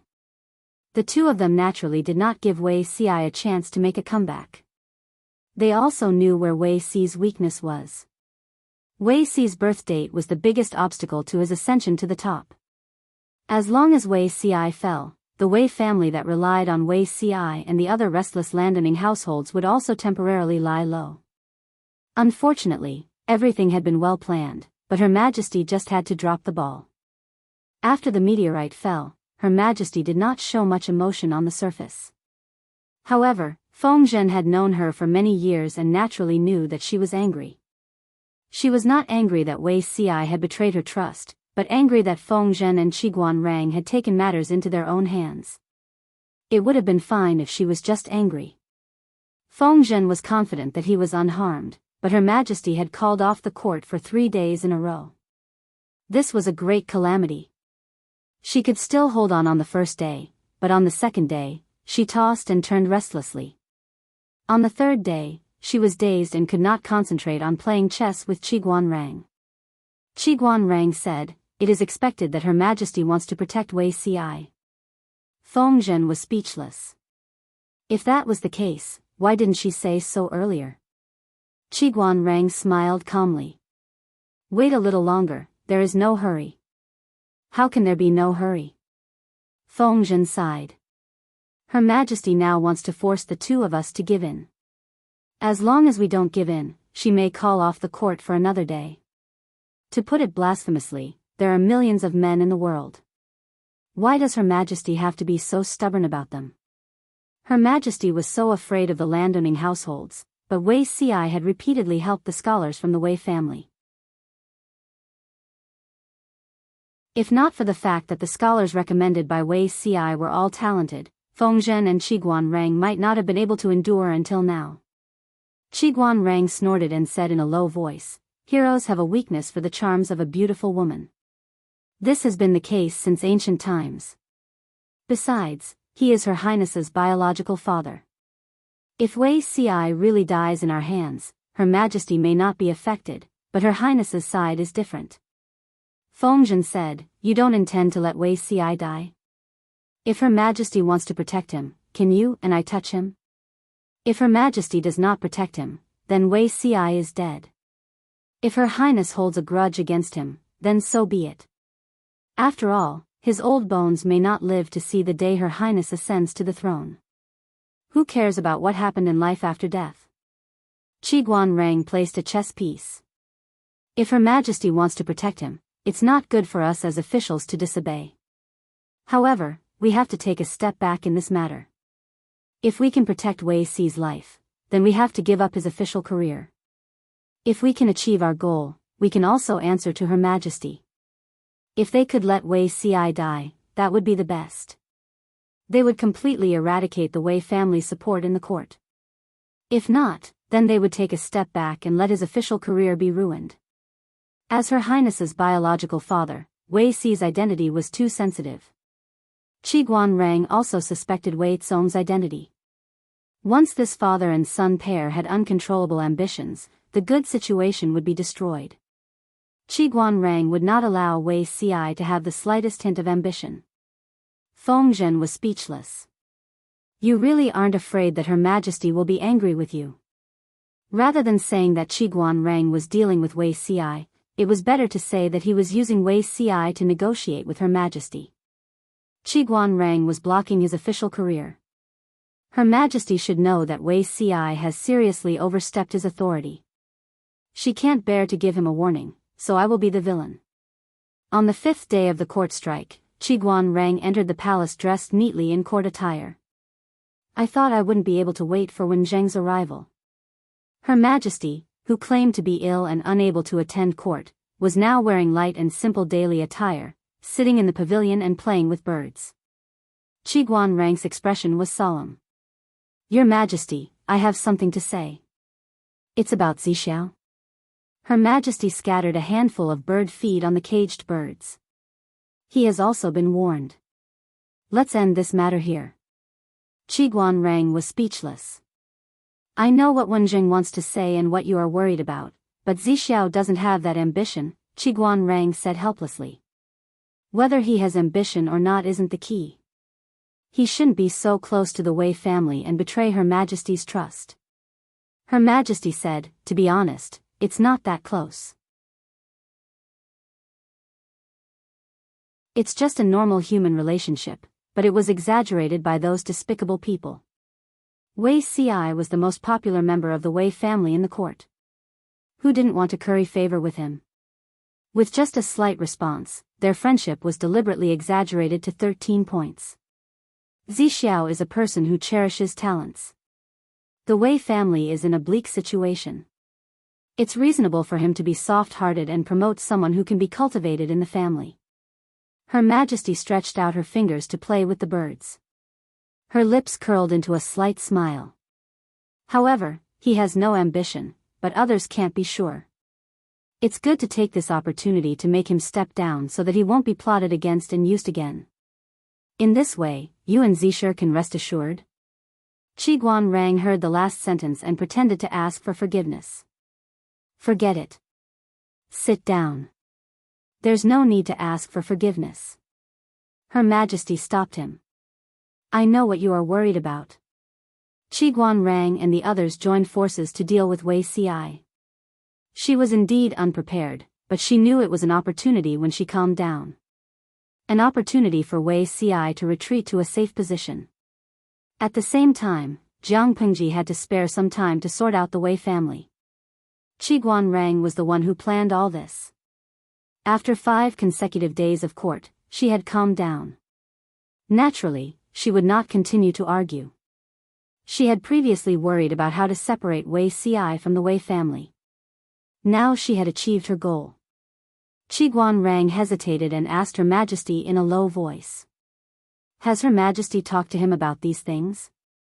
Her Majesty was surprised. No. What's there to talk about? Qiguan Rang wanted to say something but stopped.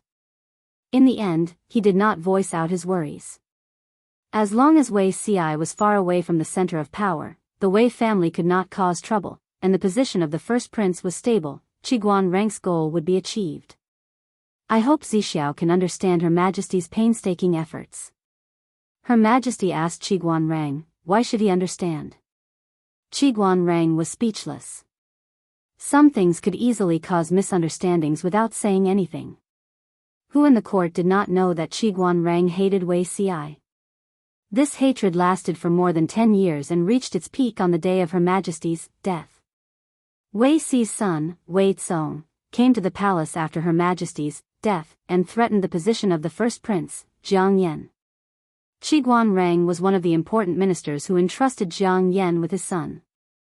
Under his seemingly pale and calm face, there was a strong desire to kill the Wei family's father and son. Wei Tsong was rebellious and ambitious. He coveted the throne.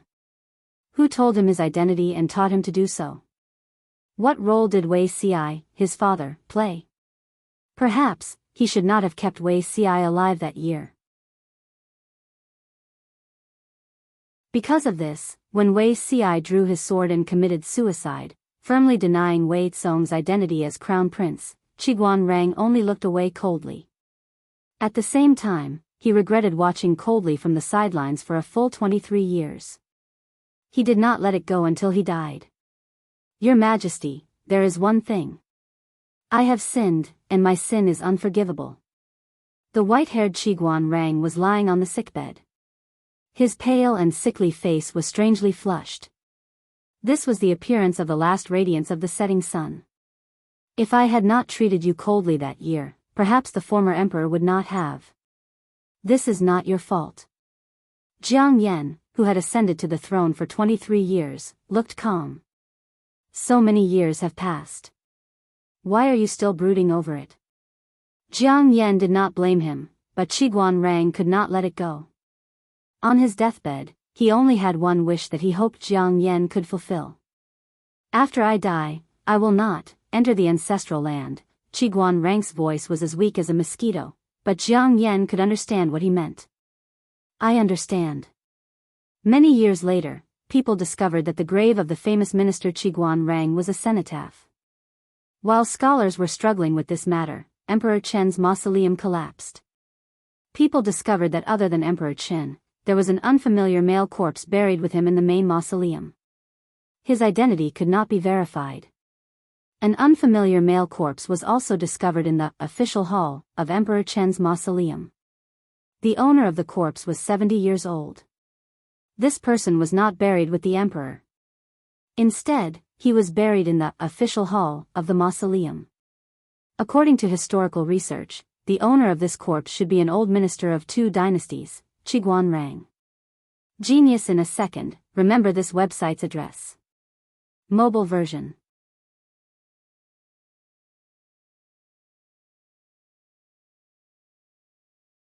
Chapter 1845. Qi Guanrang had always rejected the idea of having a son. He had made up his mind to have a dozen daughters, but he had a son on his third child, and his fourth child was still a boy. Qi Guanwei looked at her husband's long face, and her heart was beating fast. "It's my fault that I couldn't give birth to a daughter for you. But the child is your flesh and blood after all." Qi Guanrang looked at his youngest son who was being carried by the wet nurse and said emotionlessly, "He has already given birth. What else can I do?" He couldn't put his son back to be remade into a daughter, so he could only accept the reality no matter how disappointed he was. Qi Guanrang didn't like his son, but he treated his daughter like a treasure. It wasn't because he wanted to make a scene or to show off, but because he really liked his daughter more than his son. Qi Guanjinghui and the second Nyangzi who entered the Golden Scale Academy 2 years ago. Qi Guanrang was very strict with his homework, but his only legitimate son was lukewarm. Although he didn't neglect him, he was obviously not as diligent as his daughter. Qi Guanwei felt a lump in her throat, and her eyes turned red. Qi Guanrang softened and comforted her, saying that it was the same to have a boy or a girl. In fact, he didn't have anything against his son. Qi Guanwei was speechless. He didn't dare to say that to his eldest son. Did he feel guilty when he said that? Obviously, the word guilty didn't exist in Qi Guanrang's life dictionary. The scale of his second son's full moon banquet was only half of his eldest son's, not to mention his second daughter's. His colleagues wanted to congratulate Qi Guanrang for having a son in his old age, and those who tried to flatter him were trying to please him. However, they were stunned when they saw the situation. The scale of the second Longjuan's full moon banquet wasn't embarrassing, but it didn't match Qi Guanrang's status as the second legitimate son. Qi Guanwei looked at her second son, sighing and sighing. Usually, when people gave birth to a son, they would hold a big banquet, invite guests, and have a lot of fun. But when it came to her own son, she was treated coldly. Fortunately, she had a good relationship with her master, and there wasn't any conflict between them because of this son. But as a mother, which mother would be happy to see her own child not loved by her husband? She was naturally upset. When her father, Wei Yuan's second wife, who was also Qi Guanwei's stepmother, came to visit her, she couldn't help but look a little worried. The second wife said, "You're thinking too much. After so many years, how can you not know the personality of the person sleeping next to you? No matter how much he valued his son, he wouldn't really neglect the old man in your arms. At most, he doesn't dote on me as much as he dotes on his daughter. Why do you have to worry yourself over this?" The second wife was only a few years older than Qi Guanwei. Rather than calling them a mother and daughter, they were more like close friends of the same age. They didn't hold back on some heartfelt words. In the eyes of the second wife, Qi Guanrang was indeed a rare good man. Ever since he got married to Qi Guanwei, he only had this one wife by his side. Even when he went out to war, he did not flirt with other women, nor did he accept any beauties that his subordinates fawned on and showed filial respect to. If it weren't for the good relationship between husband and wife, Qi Guanwei, who was almost 40 this year, wouldn't have given birth to a pearl in her old age. Furthermore, Qi Guanwei had also experienced an extremely disgraceful past. If Qi Guanrang really wanted to get a concubine, Qi Guanwei wouldn't be able to stop him. Not only did he not get a concubine, but he only had one wife all these years. He also didn't learn from the scholars in the past to have a masculine lifestyle. If there was anything wrong with him, it would be that he liked his daughter too much. Qi Guanwei smiled bitterly and said, "Humans are always greedy. I thought that the old man could make him happy, but I didn't expect." Sigh. Many colleagues were invited to the 1-month banquet, but the scale of the banquet wasn't big. When people heard that it was a son, they didn't dare to give gifts. In the entire imperial court, Qi Guanrang was probably the only one who didn't allow a big banquet after giving birth to a son. The second wife said, "Now you say that you don't like him, but maybe you will like him after a few years. The child's appearance is good." Qi Guanwei looked at her son's appearance. It was delicate and beautiful. It looked much more attractive than an ordinary baby. Her heart was slightly moved. How about raising him as a daughter? Qi Guanrang rejected his wife's suggestion. A son was a son. Why would he pretend to be a daughter and raise him? If something bad happened to him, he might not be able to tell his own gender in the future. Instead, he might get masculine. If that was the case, Qi Guanrang would personally take a stick and break his son's third leg. Qi Guanweisher was speechless. The older the old man was, the worse his temper was, and the harder it was to serve. As an advanced pregnant woman, her recovery speed after childbirth was slower than when she was younger. Naturally, she couldn't take her son out to meet the guests. Therefore, someone else did it for her. In the end, about 2 hours later, her son was gone. Where was her son? Where was her big, precious son? Qi Guanrang said, "Princess Lian likes him. Take him back and raise him for a few days. It won't be a problem." Qi Guanweisher was speechless. After being married for 20 years, it was the first time that she wanted to divorce the old man. Here's what happened. When the wet nurse took second Lang Jun out to meet the guests, an important person appeared and pushed the atmosphere of the one-month banquet to the climax. Princess Lian, who was only 3 years old but had a decent appearance and temperament, came down. She accepted the greetings of Qi Guanrang and the other officials and then asked them to stand up. She then sat on the main seat that Qi Guanrang had vacated. Mother is busy with political affairs and can't spare any time. When she heard that you have a son, she specially asked me to come here. Qi Guanrang said, "His Majesty is very busy every day. Such a small matter is not worth disturbing the emperor." Her Highness Lian blinked her eyes as a smile appeared on her lips. "You are an important official in the court and my mother's right-hand man. How is this a small matter? Can I see the little Lang Jun in your house?" It had been 2 years since she started learning to read at the age of 1. Many officials had heard that Princess Lian's learning speed was even slower than that of a 7 or 8-year-old child. They used to think that it was exaggerated.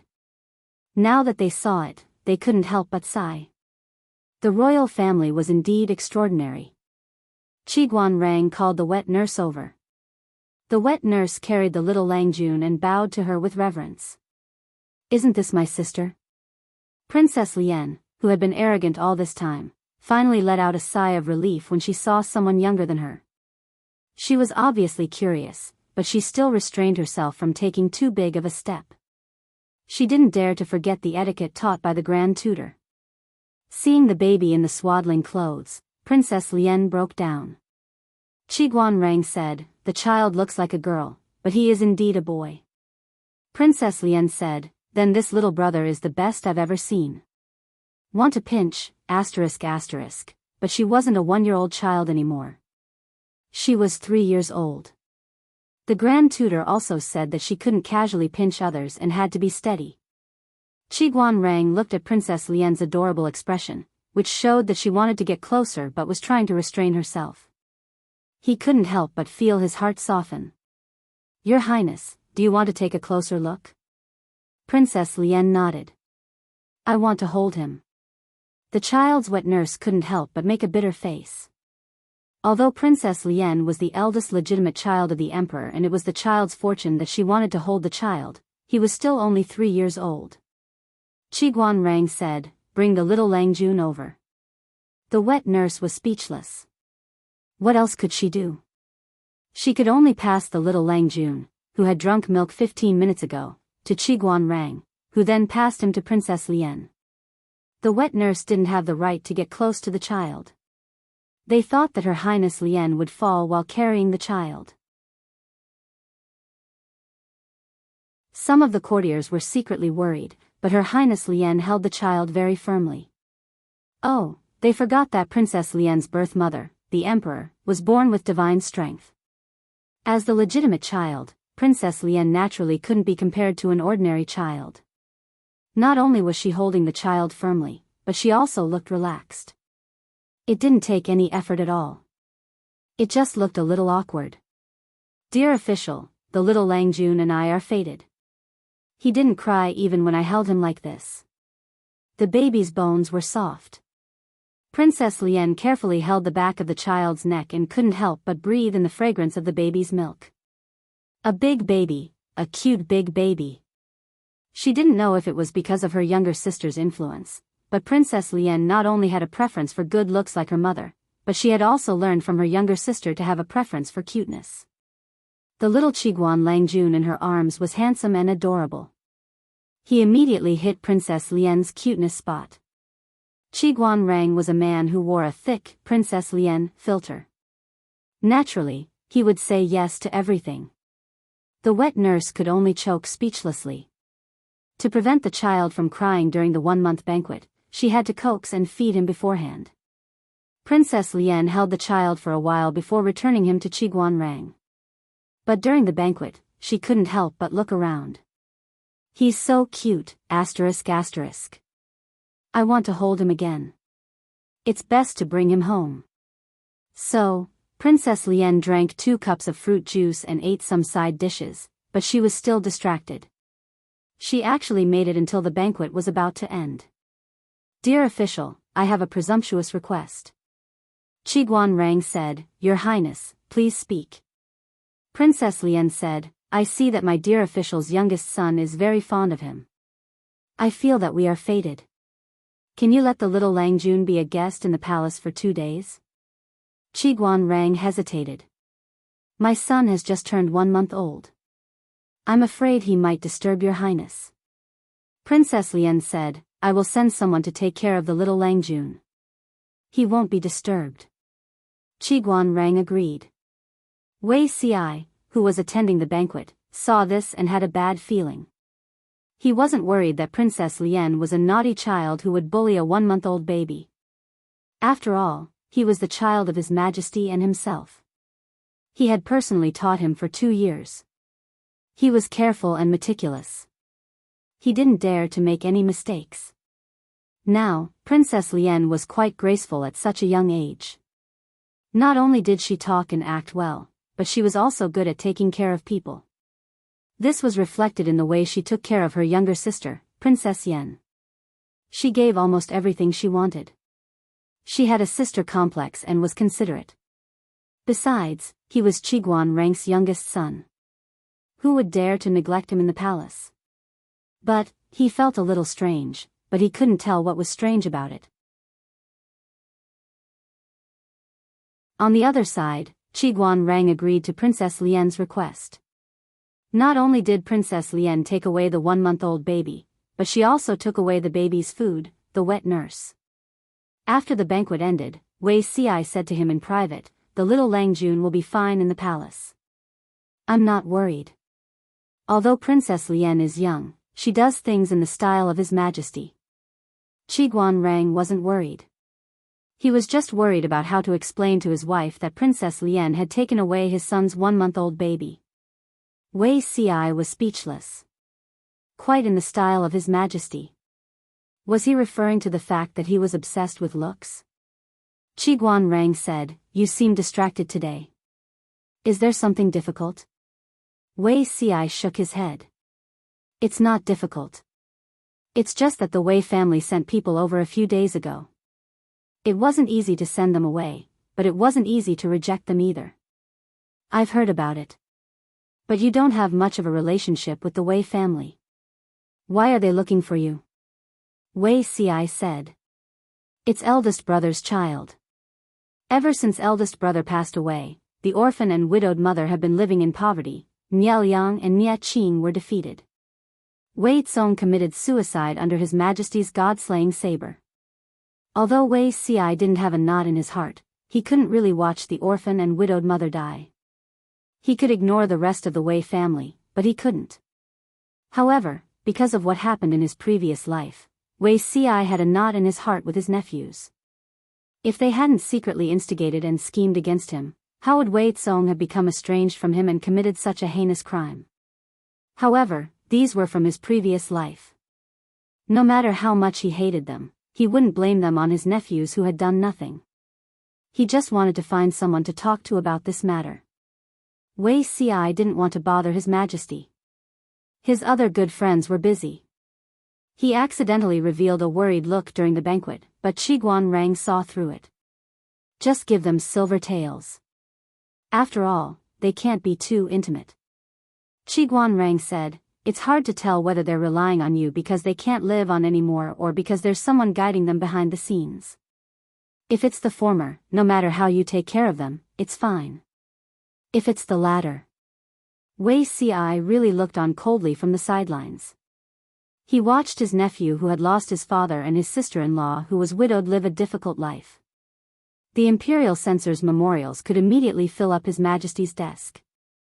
No matter what his true temperament was, at least the moral character he displayed in front of others should not be tainted.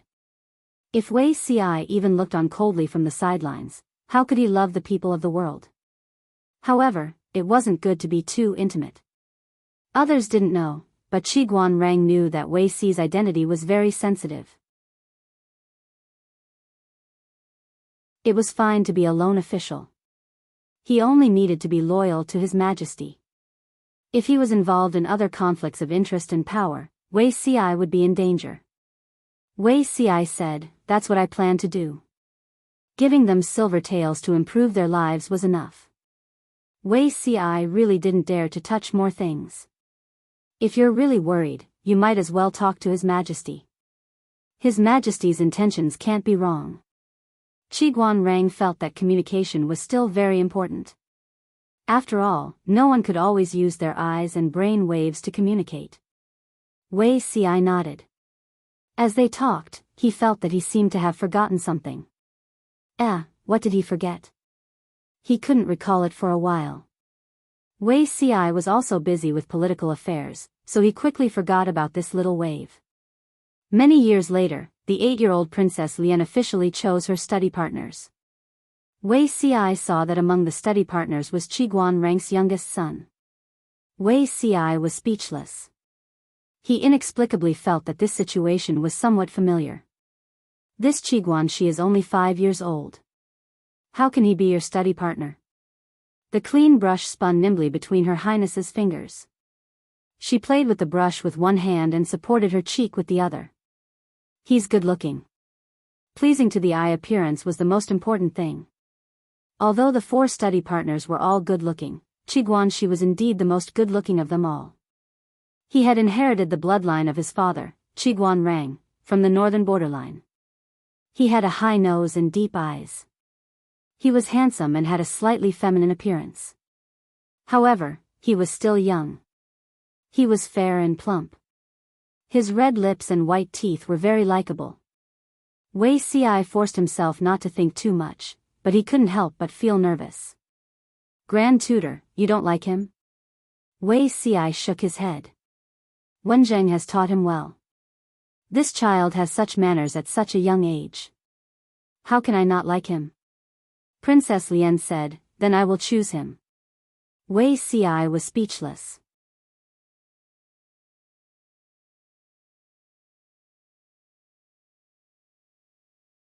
Chapter 1846.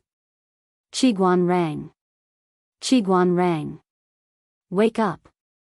The call was like a distant bell, knocking on Qiguanrang's heart, slowly waking him up from his long dream. He opened his tired eyes and saw the dazzling light outside the window and the tall green canopy of the trees. The professor is looking for you. His deskmate kicked Qiguanrang. The latter held his head with a headache, his slightly gloomy eyes showing a bit of defenseless vulnerability. You've been listless these days. Did you go out to have fun? Nothing, I've been dreaming for the past few days and can't sleep well. His deskmate secretly touched up her makeup with lipstick. Her red lips were full and moist. Coupled with her face, she looked even more mature and charming. Another dream? Qiguanrang looked out the window with his chin in his hand and said faintly, yes, but the scenes in the dream are very fragmented. I always suspect that it's my past life. His deskmate rolled his eyes. You've seen too much. I think it's your imagination that's caused by your sleep disorder. Qiguanrang didn't answer. He just looked at the scorching sun outside the window without blinking. At this time, it was midsummer and the heat outside the window was surging. The air was almost distorted by the heat, but the room was still as cool as spring. Why is the professor looking for me? Qiguanrang looked for a while and then remembered why his deskmate woke him up. His deskmate said, "What else?" "It's probably because of the exemption quota for the Federation's top university. There are only 3 spots in the entire school and you've always been number 1. No matter what, there should be a spot for you. You're really amazing. You're preparing to make a great leap." Qiguanrang didn't feel happy and just snorted coldly. "There's no exemption. I can still get in based on my ability." He said it calmly without the slightest bit of deliberately showing off, but his deskmate knew that he wasn't showing off. If this was considered showing off, Qiguanrang was probably on the road of showing off for the past 20 years. He had been number 1 in the Sea Planet's comprehensive exam for 20 consecutive years. He had received all kinds of big and small awards and was one of the best in the comprehensive exam. The Federation implemented 20 years of compulsory education, which was equivalent to elementary school, middle school, high school, and university in ancient times. 20 years of compulsory education were free. Students would get their graduation certificate and could find a good job if they had the ability. Of course, if someone wished to advance further and did not want to enter society at their current age, they could choose to participate in the federal exam at their own expense. Students who passed the comprehensive examination would be able to enter the Federation's most prestigious institutions of higher learning for further study. Higher education institutions had always been strict with those who entered and those who left. The elimination rate was more than 60%. Any student who successfully graduated from a higher education institution was an elite among the elites. His deskmate sighed. "That's true, but it's still better to get a spot. Who can guarantee that nothing will go wrong on the day of the exam? Do not forget each other when you are rich and powerful. When you've made it big, I'll go to the central planet of the Federation and rely on you. I've never left planet C in my life. I heard that the central planet is a flourishing planet with lush greenery all year round. It's not as barren as planet C. Planet C was suitable for human habitation, but it was barren in resources. The outdoor temperature was above 40 degrees Celsius all year round. The planet's environment was not good, and its geographical location was not good either. It was a remote planet with a very backward economy and society. Although they could live a stable life here, the universe was so big. Who wouldn't want to go out and explore? Qiguanrang grunted in agreement. His deskmate continued, "If you really managed to stand out, that would be amazing." The solidification of the social class in the Federation was not too serious, but it was not easy to climb up from the bottom. Qiguanrang said, "Don't read those useless news. The current Federation was not like the ancient Earth era. Other than higher education institutions, education resources were free for all citizens.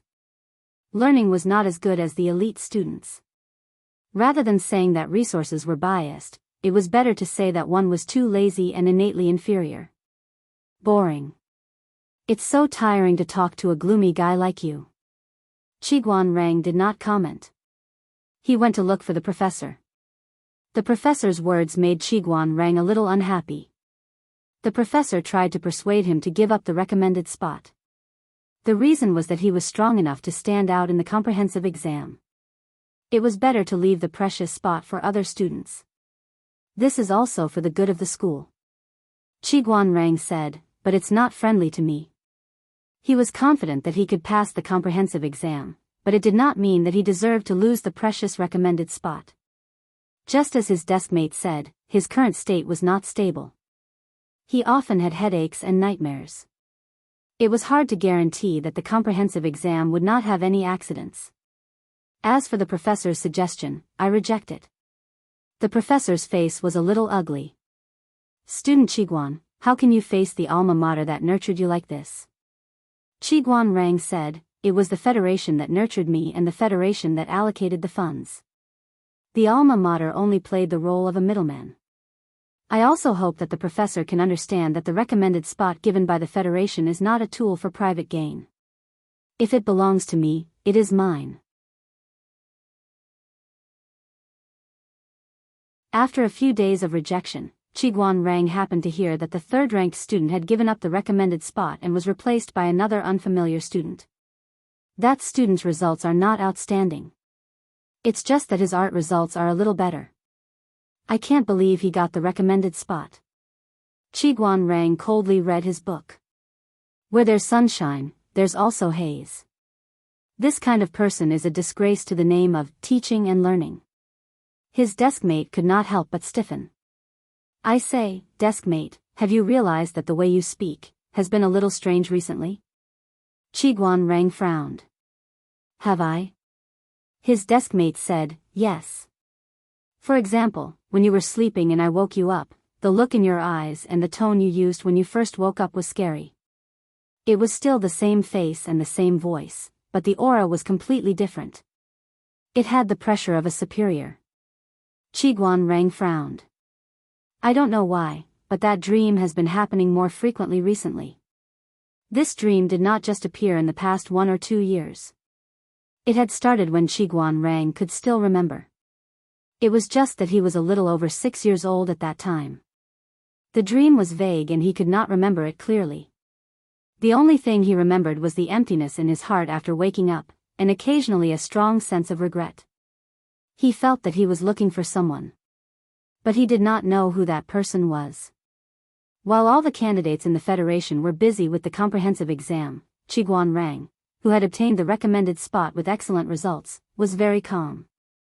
Not only did he have the time to sleep and read, but he even took the time to go back to the largest retirement city on planet C to see his guardian. There were some things he wanted to talk to his guardian about. It was about his childhood memories. His guardian told him a shocking secret. In order to maintain the population, the Federation uses artificial methods to interfere with reproduction. You know this, right? Of course, Qi Guanrang knew. Since more than 1,000 years ago, almost every citizen of the Federation came out from artificial incubators, not from the mother's womb. The guardian sighed. Natural reproduction will give birth to children with genetic defects. Artificial methods can screen embryos with genetic problems, but there is no guarantee that there will be no problems after birth. According to the Federation law, children who mature and leave the artificial incubator have their own human rights. No one can forcibly take them away. You are one of those with acquired mental retardation. Your body has detected that your spiritual body is weaker than a paramecium. Qi Guanrang was speechless. Was he serious? The guardian also sighed. These children with problems are usually handed over to a specialized robot organization to take care of them until they die of natural causes. You are one of the unusual ones. When you were about 6 years old, you suddenly detected a strong spiritual fluctuation. You said your name was Qi Guanrang. Qi Guanrang choked out a sentence. But I don't have these memories, the guardian said. You were even sent to the research institute as a baby for a while. You don't have these memories either. This case was too special. The research institute did not have a biopsy, but it was inevitable to do a few more comprehensive examinations. If they could find the root cause, they might be able to solve the problem of those children with mental retardation raised by machines. The results of the research were fruitless. Qi Guanrang was an independent Federation citizen, so the research institute under the Federation's breeding agency arranged for him to be an ordinary citizen. Coincidentally, the guardian was about to retire. He used his position for private gain to ask for Qi Guanrang's custody and moved to his hometown, Planet C, to retire. He was very attentive to Qi Guanrang's education. The latter's performance was more like a genius than a mentally retarded person with a defect in his mental genes. So many years had passed in a flash. Qi Guanrang was now 26 years old. He wanted to participate in the comprehensive examination and go to a broader stage. Sigh. Qi Guanrang was definitely a 1 in a billion miracle. I'm preparing to go to the best university in the Federation. The guardian said, you have ambition. The school's recommendation only allowed Qi Guanrang to enter the best university, but he did not know which university it was. He directly targeted the leader of the best university. He had ambition. However, the best university in the Federation is basically training military talents. Your conditions are not advantageous. The guardian did not dare to be so arrogant when he was young. At the same time, he was also a little worried. The Federation has been fighting against foreign countries in recent years. Your path is not easy. Qiguan Rang said in a low voice, I don't know either, but I have to go there. The guardian was speechless. It was strange that Qiguan Rang was not interested in other things, but he was very enthusiastic about military-related content. While they were talking, the Federation's military media pushed a piece of news. Qiguan Rang asked, who is she? The guardian said, Jianghu, the commander of the army. My goddess. If I can get the goddess's signature in this life, it will be worth it. Qiguan Rang was speechless. He looked seriously at the determined red-haired woman on the virtual screen. She looked strangely familiar. Why haven't I seen her before? The guardian said, there's a war at the front lines. How can I have time to be on the news? The Federation had fewer large-scale wars in recent years, but there were still local wars. The 7th Army was the front line, so they could not be missed. Jianghu, as the commander of the army, naturally could not stay in the back. The Federation's usual tactic was to report the good news and not the bad news. They comforted the citizens internally and took a tough stance against the outside world. The 7th Army was the front line, so it appeared on the news the least. But with the decrease of wars in the past 2 years, it slowly began to appear in the public's view. Qiguan Rang read the news over and over again for a long time. That night, the scene in his dream became a little clearer. He felt that he had vaguely grasped something, but after waking up, he felt a little lost. That feeling lasted until the day he entered the first school. He came to the first school in the Federation from the remote sea planet. He did not know if it was a coincidence or fate, but the student sitting next to him was a new student with the same fiery red hair. Jiang Yan. Qiguan Rang's heart trembled. Qiguan Rang. The latter also frowned, but did not say anything. The principal was giving a long and meaningless speech. When the students were drowsy, he suddenly dropped a bomb. Hearing the uproar and cheers around him, Qiguan Rang could not help but widen his eyes and look carefully at the person on the giant screen. The intense throbbing in his chest indicated that this scene was unusual. In a trance, a familiar scene seemed to appear in front of him. It was the strict and solemn prison of the military camp. He was in a sorry state talking to a woman. In this big world, no one can call themselves a wise ruler except for me. Apart from me, who else can you be loyal to? If you are a wise ruler, I am willing to serve you even if I have to go to hell. I will serve you forever. But are you? Of course I am. The woman looked at him, and he was almost burned by the flames in her eyes. He sneered. Words are no proof, the woman said. Indeed, words are no proof, but reality and the future will tell you the answer. Qiguan Rang did not know how he got out of the venue. A cold wind with the fragrance of flowers blew over, and he shivered violently. When he came back to his senses, he realized that he was out of the venue. In the distance, the red-haired new student of the same batch that he had met once was talking to the famous leader of the 7th Army. The two of them seemed to notice his gaze and could not help but turn around. The goddess, who was also his guardian, walked towards him. She walked without making a sound, but Qiguan Rang felt that something was about to rush out from the depths of his mind. 2 meters away from him. Wenjing. Qiguan Rang felt something in front of him, and memories of the past surged out like a tide. Yes. Please remember the original domain name of this book. Jiutian Shenhuang mobile version website. You're tuning into the Biyao's Wuxia Chronicles YouTube channel. Don't forget to subscribe and join us on this journey to catch the most captivating stories.